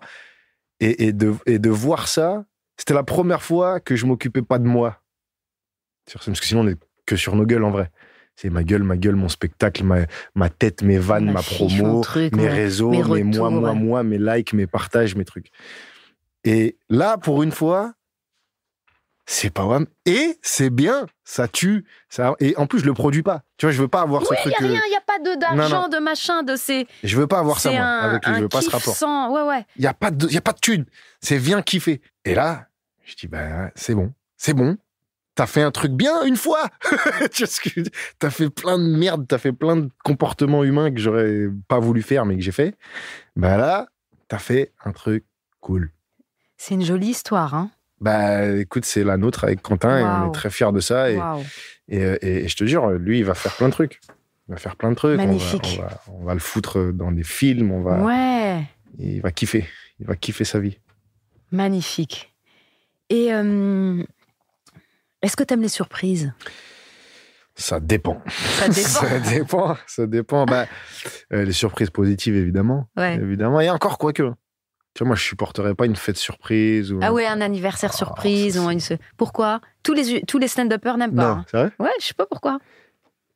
Déjà, c'est parce que certains disent parce que c'est tout le temps moi, justement. Donc là, on veut pas être le centre de l'attention. Moi, je dirais pas ça. C'est pas vrai, ça. C'est pas vrai. Bien sûr qu'ils aiment être le centre de l'attention. Qu'est-ce qu'ils racontent ?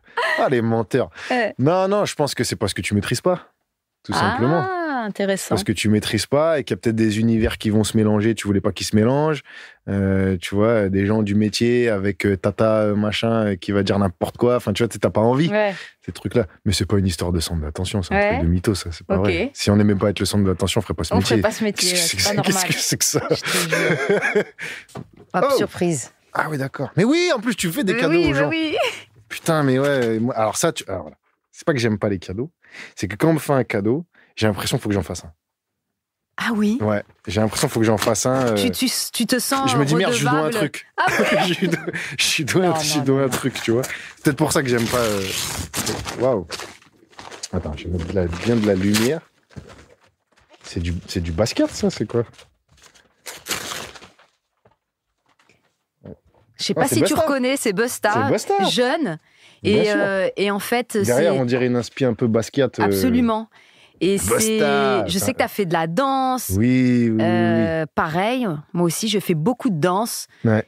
Et je sais que t'aimes beaucoup hip-hop et tout. T'as fait du new style, oui, c'est ça ? Oui, putain, ouais. Là, tu remontes dans une vie antérieure. Est-ce que c'est quelque chose qui t'aide sur scène, d'avoir fait de la danse ? Moi, je sais que ça m'aide beaucoup. La conscience du corps. Ouais. Tu sais où t'es. Tu sais que si ton coude il est comme ça, tu sais que ça lève ton épaule, tu sais que ça incline ta tête, tu sais. Donc tu réfléchis plus à ça. Ce besoin d'une certaine mise en scène, on l'a pas. On a besoin de gens qui regardent notre spectacle. Moi, j'ai un co-auteur, j'ai un Mickaël Quiroga avec qui on bosse. Mickaël Quiroga, j'adore, on l'embrasse. Oui, c'est un génie. Génie. Ah ouais. Grand super, génie. Gros bisous. Écoute, c'est un ancien, ça aussi. C'est un ancien, ça. Bien sûr. C'est bien que tu bosses avec lui parce que... Ça fait 7-8 on aime ans beaucoup. qu'on bosse ensemble et il fait partie des gens qui m'ont donné confiance dans ce nouveau chemin. Tu vois, même lui, il m'a dit, d'ailleurs, il avait vu le premier spectacle, il m'a dit, c'est mortel, t'as compris la technique. Il me dit, mais c'est pas toi qui parles. Il me connaissait pas, hein. Il te connaît pas. Il me connaissait pas à l'époque. Et Mickaël, donc il sentait que c'était pas toi. Il me dit, mais c'est pas toi. Il me dit, t'as le syndrome du bon élève. C'est-à-dire, t'as compris. Faut te placer là, faut crier, là, faut pas crier, là, faut aller vite, là, faut ralentir, là, faut mettre telle rupture. C'est bon, t'as compris. Mais c'est pas toi. Mais parce que quand il te parlait dans la vie, c'était pas la même. Mais je te vois, t'es là, t'es énervé, on dirait que tu vas faire un braco tout le temps, tellement les... Et là, t'es là, ouais, alors, machin, tu fais le collège show, et tout. Voilà. Il me dit, c'est pas toi. Il me dit, pourquoi tu fais ça et pourquoi machin? Et je dis, je sais pas, c'est des trucs que t'as intégrés, tu crois que c'est comme ça. Puis tu prends. Tu sais, nous, on avait Jamel tout le temps. Jamel, il arrivait, un sourire, c'est bon, il avait la salle. Ouais, et puis c'est le show, quoi. Voilà. Le one-man show. C'est pas toi. Mais c'est pas toi. C'est pas toi. T'as une manière de faire le show, mais fais-la toi. Comme tu veux. Fais-la, justement, pour faire le lien avec Busta, c'est plus dans ce truc-là. Tiens, Busta, il pouvait faire un grand sourire. Derrière, ça peut être le plus gros thug de toute la Terre. Thug de fou. De toute la Terre. Et moi, je suis pas un thug ou quoi que ce soit, mais j'ai plus une énergie, parfois un peu sombre, un peu truc. Eh mets-la. Putain, mais c'est exactement ce que j'ai vu en 2016. C'est drôle, fou, c'est marrant que t'aies assisté à ça. C'est exactement ce que j'ai vu. J'ai vu quelqu'un qui savait gérer son corps, faire les bons sourires, les bons trucs, et je te vois là maintenant.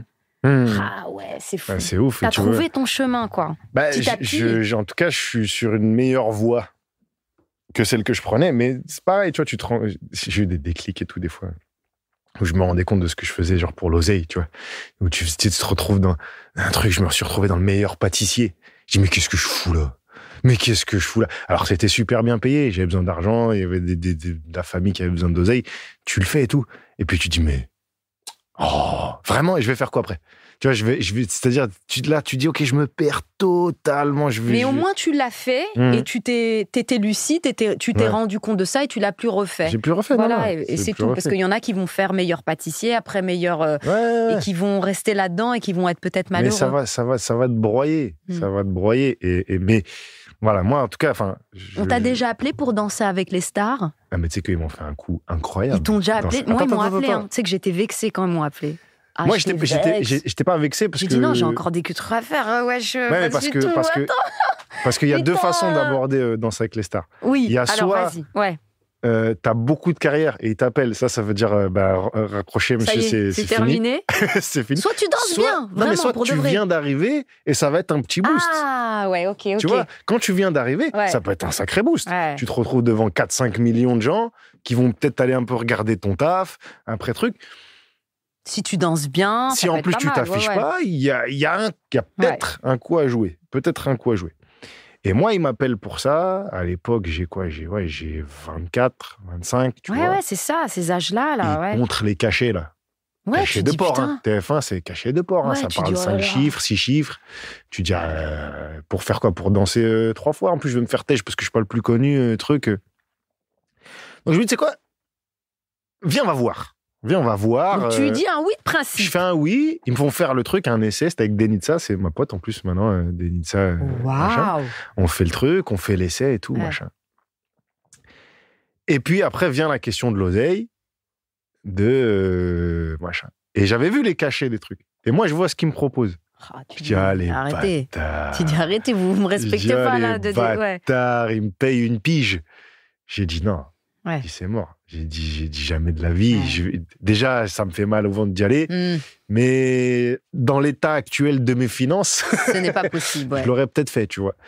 Et je vois les trucs et je me dis, non. Donc je refuse. Ok. Je refuse et je dis, j'irai pas, machin. Et ces bâtards, ils publient un truc qu'ils n'ont jamais publié de toute leur vie.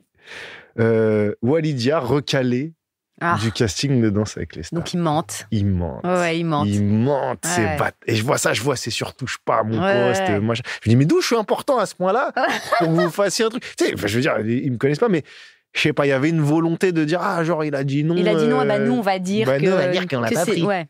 Tu vois, machin. Et je dis, c'est bien. C'est des vaccins, ça. C'est, loin de moi, vous, là. Ouais. Imagine, si tu l'avais fait, tu crois que tu aurais eu un autre parcours?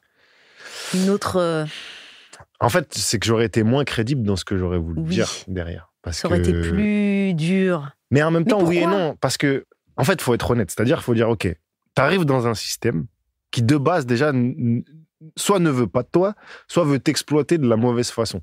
Parce que, tu vois bien, comme je dis, si on avait tous les mêmes chances, des Omar Sy, on aurait 10. Il n'y en avait pas qu'un, il y en aurait au moins 10. Sauf que quand tu demandes de citer les acteurs noirs en France, on va dire Omar Sy, et après, ça va basculer entre ceux qui vont dire peut-être Ahmed Silla, peut-être un peu Thomas Nijol, et après terminer. Mais t'imagines, alors que si je te dis cite-moi un acteur blanc, tu fais 2 heures. C'est trop. Tu fais 2 heures de trucs. Donc, tu sais déjà que tu es dans un système où on va pas te laisser beaucoup de portes. En plus, il y a un moment où il y a la réalité de manger. C'est que même si tu gagnes 120 balles sur tes 5 minutes, bon, tu vas jouer 3 fois par semaine. Ces 120 balles, il y a des impôts, hein. C'est 120 balles brutes. Donc, au bout d'un moment, entre le loyer parisien, le machin, le truc, tu peux pas manger une vraiment. réalité. Donc, tu te dis, OK, qu'est-ce que je fais? Est-ce que je me dis, j'ai un plan, je prends de l'oseille dans des trucs où il y a de l'oseille, parce que c'est comme ça. Et comme ça, au moins, j'ai mon petit bouclier. Et après, je peux faire mon art. Mais est-ce que en faisant ces trucs-là, je m'enlève pas de la crédibilité? Parce que beaucoup trop exposé. Parce que trop exposé, parce que trop paillettes, trop système, trop trucs. Paillettes, ouais. C'est ça. Donc, dans cette liste ou autre, hein, tu vois, mais... Et ce choix-là, il faut le faire. Moi, je l'ai fait, j'ai refusé quand même pas mal de trucs.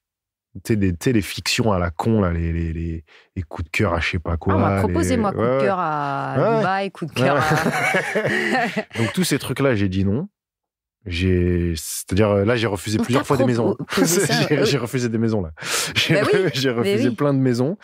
Mais parce que tu veux être en cohérence. Je me ferai ma maison plus tard. Oui. Je me ferai ma maison plus tard avec moi, parce que je suis allé chercher moi plus longtemps, plus de trucs. Mais voilà, il y a forcément un moment où tu es tiraillé. Et c'est d'ailleurs avec ça qu'il t'attrape. C'est-à-dire en te disant, on va annuler toute velléité de protestation parce qu'on t'a mis. En fait, on t'a montré qu'on voulait bien de toi. Mais là, tu vois, France Inter, c'est l'anomalie. Oui, parce que t'en avais pas des profils comme moi à France Inter avant. Non, et d'ailleurs, moi, ça m'a fait du bien de te voir, parce que moi, j'écoute France Inter, mais je suis tiraillée. Je sais pas comment t'expliquer. Je comprends très bien. J'ai d'avance ce que tu vas me dire. Ouais, voilà. Et puis, ça fait des années que j'écoute France Inter, parce qu'il y a des sujets qui m'intéressent, je trouve qu'ils vont loin, c'est bien et tout, mais en même temps, je suis tiraillée, parce que déjà, vous êtes entre vous, les mecs. Vous êtes qu'entre vous. Ouais. Vous êtes qu'entre vous, et quand j'ai vu Jamil, quand j'ai vu toi et tout, j'ai dit, Hamdoullah, enfin quelqu'un, je peux m'identifier. Ça fait un bien énorme à France Inter, parce que l'idée, c'était que vous êtes qu'entre vous et vous parlez de nous tout le temps. C'est bizarre. Vous n'avez pas le droit. C'est bizarre, droit, et vous voulez nous défendre, vous voulez machin, mais qu'entre vous. Et quand on veut essayer de rentrer dans France Inter, c'est pas possible. Non.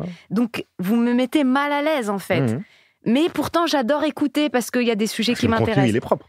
Je suis comme ça, tiraillée dans tous les sens. J'avais le même truc. C'est pour ça que dans mes premières chroniques, tout de suite, j'ai dit. T'en as parlé? Tout de suite, j'ai dit, les gars, c'est quoi ça, en fait? C'est quoi le délire? alors, déjà, il y a 2 choses différentes. Il y a l'émission dans laquelle on est et il y a le reste. L'émission dans laquelle on est, Charline, alors, elle a mis un peu de temps à le faire, mais elle est ultra consciente de ça. Et il y a de tout, comme chroniqueur, que ce soit musique, humour oui, et tout. je le vois, et j'en parle avec Alex Vizorek, qui est très conscient de tout ça. Ils le savent, ils reconnaissent qui, pendant un moment, en fait, par mimétisme et par univers, ils s'étaient mis un peu entre eux, mais c'était pas un truc de « on n'en veut pas ». C'est juste... en fait, oui, merci de nous avoir fait prendre du recul, et on va le faire. Et ils ont fait le taf dans cette émission. Et toi, t'es venu un peu par hasard, parce que tu devais être sur Europe 1, et il s'avère qu'Alex... Alex Vizorek, c'est un poteau, très bon gars, Alex Vizorek. Très, très fort. Très, très lucide de tout, et il te dit, viens. Très partageur. Très belge. Où il me dit, écoute, viens tenter un truc. Viens tenter un truc. En fin de saison, souvent, on fait des petits tests, des trucs. Viens. Tu vois, il m'avait invité, en fait, dans l'émission. J'étais venu en tant qu'invité. Et après, on a discuté de ça, tu vois. Et je dis, OK. Et donc, je fais une seule chronique fin de saison. Et ça marche. Ça marche pour eux et ça marche pour le public. Et par exemple, quand vous faites ces tests-là, qui décide de tu vas rester toute la saison ou pas? Est-ce que eux, c'est un test en direct. Hein. C'est-à-dire c'est pas une maquette en studio, c'est en direct pendant l'émission. Mais c'est Charline et par exemple et Alex qui disent OK, reste avec nous. Qui mènent leur bateau, ils font des grosses audiences, donc personne ne leur dit rien. Okay. Et donc puis Charline, c'est pas du genre à courber les chines devant la direction. Tu vois, c'est vraiment quelqu'un qui va leur tenir tête s'il y a un problème, qui va même, tu vois, aller au front s'il y a besoin pour toi, etc. Enfin, c'est des gens... Il y a une grosse intégrité dans cette émission-là. Par contre, il y a un inconscient collectif en France, un conscient collectif en France, pas un inconscient, un conscient collectif en France, de privilégier. C'est même pas les blancs, ça veut rien dire les blancs. Non, mais c'est de privilégier une certaine caste, une certaine bourgeoisie, mais pas la bourgeoisie comme on se l'imaginerait. Non, la bourgeoisie justement intellectuelle, voilà, la bourgeoisie parisienne, la boboïtude, voilà. On va dire les gens bourgeois bohèmes, voilà. qui se collent entre eux pour garder ce pouvoir le poste. Voilà, le poste, le truc. Donc ils se collent entre eux, ils se cooptent pour garder ce truc-là, garder cette place-là, parce que c'est une belle place. Hein. Chroniqueur sur France Inter ou dans n'importe quel rédac ou dans n'importe quel truc, c'est quand même une place où en plus tu as un pouvoir de diffusion. Et donc ils gardent ces places-là. Et le vrai problème, pour moi, encore une fois, je vais pas commencer à faire le sociologue, c'est ce que moi je perçois. Pour nous, c'est plus dur. On le sait, c'est pas de la victimisation. Non, c'est plus dur, c'est comme ça. C'est plus dur. Et même alors que c'est plus dur, on est meilleur. J'espère que je l'ai dit assez fort. On est meilleur. On est meilleur au foot, on est meilleur en chronique, on est meilleur que vous. Parce que pour nous, c'est plus dur. Ouais. Mais je parle pas des Noirs et des Arabes, je parle de ceux d'en dessous. Oui, bien sûr. Les gens d'en dessous, c'est plus dur. Donc il y a une peur de ces gens-là. Donc on est meilleur qu'eux. Et ils le savent qu'on est meilleur. Donc ils ont peur qu'on prenne Ils ont peur. Place. Parce que regarde le nombre de films pourris qui vont sortir, de mecs, ils arrivent à se faire refinancer 3, 4, 5 fois. C'est pourri. Nous, on va le louper une fois, t'en referas plus. T'en referas plus jamais de film. Ou alors dans 10 ans, ou dans un truc, dans machin. Donc... Et c'est pour ça que le stand-up, c'est là où moi, c'est un truc que je lâcherai jamais parce que je suis tributaire de personne, en fait. J'ai besoin de donner ma copie à personne. J'ai besoin de financement de personne. Comme tu l'as dit, je joue devant 50 ou 200 personnes. Je ferai mon métier et j'essaye de bien le faire. Et c'est vraiment... Je pense que c'est pour ça qu'on s'accroche aussi à la scène. On sait que ça va pas nous trahir, du moins, tu vois. C'est le seul endroit où t'es libre aujourd'hui. T'es libre. Et tu peux pas mentir, c'est plus dur, c'est fastidieux, c'est relou, c'est beaucoup de travail. Ouais. Tu peux pas mentir, parce que t'as des artifices de médias, mais même parmi les humoristes, on le voit aujourd'hui. T'as des gens, ils sont exposés partout. Et c'est pas parce que la prod a tous les liens. Non, c'est qu'il y a une volonté. Il y a une volonté de les exposer, eux, plus que d'autres. C'est comme ça. Et forcément, alors, on dit qu'on achète... Tu sais que ce discours, je l'ai, mais avec tous les humoristes, on n'arrête pas de parler de ça. Mais parce que c'est comme ça. Et on essaye de trouver des solutions. Mais les solutions... Tu vois, comme un Jason Brokers, que j'adore beaucoup, je n'arrête pas de parler... Beaucoup plus. Est-ce que tu peux le répéter? Qui mérite beaucoup plus. Merci, on est d'accord. Tu sais que ça nous rend ouf, nous. Ouais. Ça nous rend ouf parce qu'il a un des meilleurs spectacles de Paname. Rasé, barbe. La barbe, il a oublié où il était. Fuck la barbe, quoi. Oui, non, mais tu vois ce que je veux dire. Non, mais c'est horrible parce que moi, ça me rend vraiment triste, ça. Et on s'appelle, on trouve des solutions, on essaie de trouver avec notre réseau pour avoir de la promo et tout. C'est dur. Mais un mec comme Jason ou comme d'autres, la seule solution qu'ils ont, c'est eux-mêmes. Mais oui, il le sait. Il le sait. Il est en paix avec ça, mais moi, ça me rend ouf. J'ai une rage et tout, j'ai envie. Plus de vidéos, plus de contenu. Il a confiance en son spectacle, heureusement. Ouais. Je l'ai vu, son spectacle. Il est magnifique, c'est plein, etc. Mais c'est vrai qu'il n'a pas l'aide de... Je sais même pas... Mais parce que, encore une fois, l'autre, lui, il arrive... C'est pas juste, tu comprends. Déjà, tu peux pas jouer avec lui, avec Jason. C'est-à-dire, tu peux pas lui faire un truc qu'il voudra pas faire. Non. Il est pas malléable. Donc déjà, ça, c'est moins 10 dans l'échelle de l'industrie du divertissement. Si tu es malléable et qu'on peut t'utiliser comme on veut, tu arriveras plus vite à faire des choses parce que les gens qui vont mettre de l'oseille sur toi, ils auront un contrôle sur toi. Si déjà on sent qu'on n'a pas de contrôle, déjà ça en enlève. Il y a plein de gens, ils disent, j'irai pas avec lui parce que lui, je vais pas lui dire rase ta barbe et mets une perruque. Il le fera pas. Mais son spectacle fait tellement de bien. Ouais. Fait tellement avancer les choses. Tu vois ce que je veux dire? C'est tellement...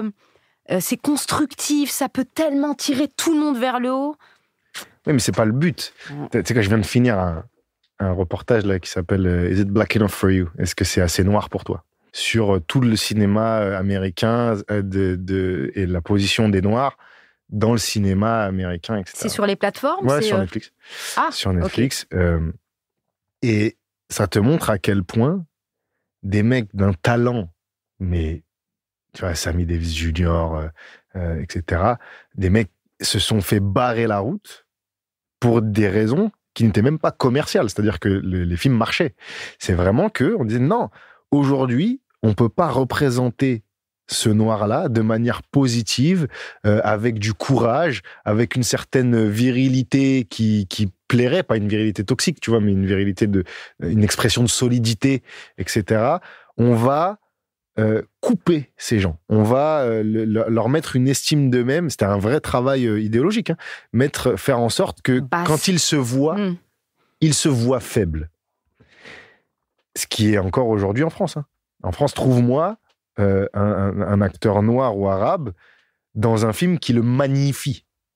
Tu vois, vraiment, qui le met dans une position de force, et pas de force destructrice. Je te parle pas d'un mec qui tire sur tout le monde et machin.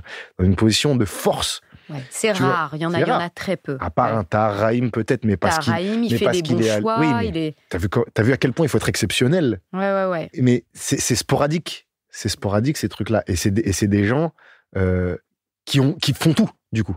Tu vois, quand c'est Tahar Rahim ou Roch Dizem, c'est ces mecs-là qui font tout, comme nous, Omar, comme machin. Et ben dans l'humour, c'est pareil. Un mec dont l'identité arabique est forte, très forte. Tu peux t'appeler Jason, tout ce que tu veux. On sait que c'est pas Jason. Oui, tu vois, on sait que elle est forte. Elle est trop forte pour les gens droit, pour le moment. Le mec est malin. Ouais. Et le mec est intelligent. Le mec peut percuter les gens. Cette matière-là n'est pas malléable pour l'industrie du divertissement telle qu'elle existe en France aujourd'hui. Elle n'est pas malléable. Donc, on va pas appeler ce mec-là parce qu'on pourra pas en faire ce qu'on veut. Moi, c'est la même chose. Sur plein d'autres gens, c'est la même chose. Donc, finalement, c'est presque... C'est flatteur, si on vient flatteur. Okay. Je vais le prendre comme ça. Attention, des fois on vient pas te voir parce que t'as aucun potentiel commercial ou parce que t'es nul. Pas toi, mais tu vois ce que je veux dire, mais parce que il y a aussi ça, hein, comme réalité. Mais là, on prenait le cas de Jason, qui n'est, pour moi, que ce soit commercialement ou qualitativement, la question elle se pose pas. C'est autre chose. Et à l'inverse, t'en as qui n'ont pas un contenu d'une qualité folle. Et tu vois ça, tu dis ouh. Mais pourquoi ? Parce qu'ils correspondent à une envie de gens qui mettent de l'oseille dessus. Les gens qui mettent de l'oseille dessus, c'est ça qu'ils veulent voir. C'est pas Jason Brokers. Ils veulent pas le voir, Jason Brokers. Ils n'ont pas envie de le voir. Ils n'ont pas envie qu'il devienne fort, qu'il devienne puissant, ça ne les intéresse pas. Ce qu'ils veulent, c'est soit quelqu'un... Quand je dis de faible, c'est pas une idée de faiblesse physique. C'est de faible en termes d'impact. C'est-à-dire que t'as des gens, ils sont ultra connus, mais ils n'ont pas d'impact. Tu vois, ils changent pas de... Tu te remets pas en question quand tu les écoutes. Tu vois, tu prends, tu consommes, tu rigoles, tu te divertis, point. Tu te divertis, et voilà. Alors qu'un Jason, tu te divertis, mais tu réfléchis. Tu remets en question, voilà. Et tous ces gens-là, si tu regardes bien, ça a été galère pour tous ces gens-là. Moi, le meilleur exemple, c'est Guy Bedos. Ah oui. Guy Bedos, il a été blacklisté pendant 10 piges. On ne sait pas, nous, parce qu'on n'était pas là, on était des petits, on était des trucs. Et pourtant, tu vois, Guy Bedos, alors oui, il est juif et tout, mais il n'avait pas la gueule, tu vois, qui transpirait l'arabité ou ce que tu veux, ou machin. Il n'y avait pas ce truc de racisme sur Bedos. Bedos, c'était le propos. Parce qu'il y allait comme un sagouin et il démontait tous les trucs. Mais il était droit dans ses bottes, il n'a rien lâché, il a eu quand même le fruit de... Bien sûr, mais pendant 10 ans, efforts, on voulait... T'imagines, si je te dis pendant 10 ans, on ne voulait pas de Bedos, c'est ouf quand même. Enfin, tu vois, c'est le mec, c'est un monument, c'est un truc, et même lui, il y a un moment... Non. Il n'a rien lâché. Il n'a rien lâché. Par contre, moi, ce que je dis souvent, c'est que si vous voulez que je continue à critiquer ce monde-là, n'oubliez pas que je dois survivre dedans. Donc, je serais obligé d'aller là où il y a des sous, là où il y a des trucs, parce que sinon, tu peux rien faire. Sinon, je vais crier tout seul dans ma chambre, ça n'aura aucun impact. Ça n'aura aucun impact, ça ne servira à rien. Donc, n'importe qui se proclame anti-système, c'est faux. C'est faux. Sinon, même si tu vis tout seul dans la forêt, à un moment donné, tu devras payer une taxe pour vivre là-dedans. C'est impossible. Ouais. Il n'y a pas d'antisystème. Par contre, tu peux réagir. Intelligent, réagis, voilà, tombe pas dans certains pièges, tombe pas dans certains trucs. Et puis, à l'inverse, je pense aussi le public devrait arrêter de chercher le rebelle idéal. Ça n'existe pas. Ça n'existe pas. Vous l'aurez jamais. Il y aura toujours des moments où il va se planter, parce qu'on vit sur des vieilles figures de gens qu'on a l'impression qu'ils étaient exemplaires, etc. Mais ça, c'est ta nostalgie et tes fantasmes qui te font croire que... Mais non. Et du coup, si vous voulez justement que des gens un peu hors circuit existent, poussez-les. Poussez-les, admettez certaines erreurs, parce que les autres, ils font les mêmes. Hein. Sauf que les autres, derrière, ça remet du chéquier, ça remet des trucs. Donc, eux, ils seront toujours là. Par contre, ceux qui font l'effort de s'extérioriser un peu le truc, si vous les soutenez pas, vous en aurez pas d'autres. Les gens ont les humoristes qui méritent. Hein. S'ils veulent d'autres gens, soutenez-les. Achetez leur place de spectacle, allez les voir, partagez leurs vidéos. Tu sens que c'est comme les chanteurs en indé, les rappeurs, c'est comme le Peura encore. Ouais. La musique, c'est encore un autre. Nous, vraiment, il n'y a pas de triche. C'est-à-dire que, à moins que tu sois ultra soutenu, ultra exposé, si tu fais pas le taf. Ouais, il y a rien. Ça va nulle part. Ça va nulle part. On en revient à ça, en fait. Faut faire le taf. Faut travailler. Autant tous les humoristes feront pas des zéniths, autant je connais pas un humoriste qui travaille et qui taffe pas. Enfin, qui a pas d'opportunité de jouer. Ah oui, si tu travailles, tu peux jouer, tu peux faire de la scène. Tu t'existeras. Ouais. Tu seras pas dans le top 10. Quel que soit ton délire d'humour. Hein. Mais si tu le bosses bien, si tu vois que ça marche et machin, tu vas manger. Normalement, tu vas manger. Ouais. Tu vas pas manger beaucoup. Des fois, tu vas avoir peur. Des fois, tu vas truc. Mais tu vas manger. Et est-ce qu'il vaut pas mieux manger comme ça que d'avoir un 35 heures, je sais pas où? Tu vois, c'est la question qu'il faut se poser, quoi. Ouais, tout dépend de ce dont tu as envie, ouais. Et pour ce qui est de sortir du système et tout, tu sais, des fois, il y a des gens... parce que moi, maintenant, des fois, on attend beaucoup de moi. Il faut que tu... Je vais le faire. Mais j'aime pas recevoir des invectives de gens qui seraient pas capables de se rebeller contre leur propre patron. Toi, tu t'es jamais rebellé dans ton CDI. Qu'est-ce que tu vas me demander à moi d'aller clasher tous les milliardaires de la Terre? Je vais le faire, parce que j'aime bien. Ouais. Mais n'oublie pas, demande ce que toi, tu serais capable de faire. Parce que souvent, c'est ça. C'est une fois que tu as pris ces positions-là, après, on t'attend surtout. Tu dois dire ça, tu dois dire ça. Je dis ce que je veux. Et tu crois que c'est quelque chose que tu feras toute ta vie? La scène? Monter sur scène, parler sur scène? Ouais, je pense. À 60 piges. Je veux un peu gosse beau, poivre et sel. Tu racontes un Georges peu. Carlin. Ouais. C'est beau ce qu'il faisait. Ah, c'est beau. C'était beau. Hein. C'est beau. Et puis tu voyais la patate. C'est ça, parce que, en fait, tout dépend de la patate physique, je pense. Si t'as la patate physique, ouais. Si on Bill commence. Cosby l'a fait aussi, je le dis souvent, mais assis. Mais les viols, ça l'a fatigué. Oui, hélas. Mais c'est vrai qu'il avait une autre énergie, il était assis. Et tu l'écoutes. Tu peux écouter aussi. Parce que t'écoutes l'expérience, tu vois. C'est trop beau. Bien sûr, c'est que. Tu te vois faire ça? J'aimerais bien. Après, moi, tu sais. Tout ce qui m'arrive là, c'est déjà tellement dingo que j'arrive. Tu m'aurais dit il y a 10 ans, tu vas faire le Zénith de Paris dans 3 mois. Je t'aurais dit, mais qu'est-ce que tu me dis, toi? Qu'est-ce que tu me racontes? Pourquoi tu te fous de ma gueule à ce point-là? C'est-à-dire, j'aurais été en colère contre toi que tu me dises ça. Tu vois, c'est tellement, pour moi, ça paraissait impossible. Donc, j'arrive pas. Impossible de voir ma vie dans 30, 40 ans. C'est impossible. Et qu'est-ce que je peux te souhaiter pour le futur? Ta dinguerie du futur, ce serait quoi? J'en sais rien. Je te jure. Il n'y a pas un truc dans ta tête là, au niveau du métier, tu parles? Ouais. Au niveau du métier, en fait, les dingueries, pour moi, les grosses dingueries sont déjà arrivées. C'est-à-dire de dire que c'est mon métier. C'est déjà une dinguerie. De faire des grosses salles, des petites, des moyennes. Des moyennes, mais déjà, en fait, d'être confortable. C'est ça, la dinguerie. Alors, c'est peut-être de garder ce truc où tu dis, ça y est, c'est mon métier. De pouvoir dire c'est mon métier jusqu'à la fin. Ok. Dire c'est mon métier, de créer des trucs, après ce sera sur scène ou peut-être dans des livres ou dans des trucs. Ou des films ou des séries. Je gagne ma vie comme ça. Okay. Je pense que la dinguerie, c'est une dinguerie de long terme. De long terme. Tu vois, Charles, vraiment, c'est tout ce que je te souhaite. Merci beaucoup. Merci d'être venu. Avec plaisir. Lydia, merci. Tu peux garder beaucoup. Bah oui. Tu vas le mettre où? Ça irait très bien dans ma petite partie bureau. Chez WAM. En plus, tu sais, il a le sourire, il y a un truc. Il a la patate, il veut tout bouffer. Voilà. Ça met un truc. Tu souris avec lui. Ouais. Tu vois, tu souris avec lui. Et puis, ouais, j'adore l'univers, j'adore le truc. Donc, vraiment, c'est un truc que j'aime bien voir. Donc, tu vois, il y a des cadeaux, des fois, c'est gênant un peu. Tu dis, c'est bien.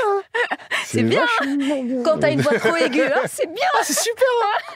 Franchement, des cadeaux. C'est excellent. Tu me connais tellement bien. Tu me connais tellement bien. Mais là, il y a une vibe. Et en plus, c'est marrant parce que tu regardes ce qu'ils portent.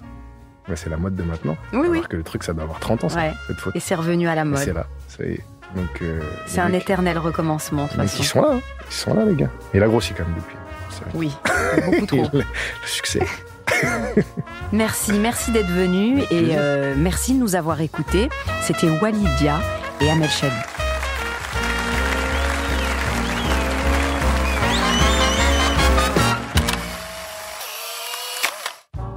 Dinguerie Room est un podcast original Engel présenté par Amel Chabi. Productrice Clémence Friès, réalisateur Raphaël Fruchard, ingénieur du son Thomas Gabriel, coordinatrice de production Alix Pénichon.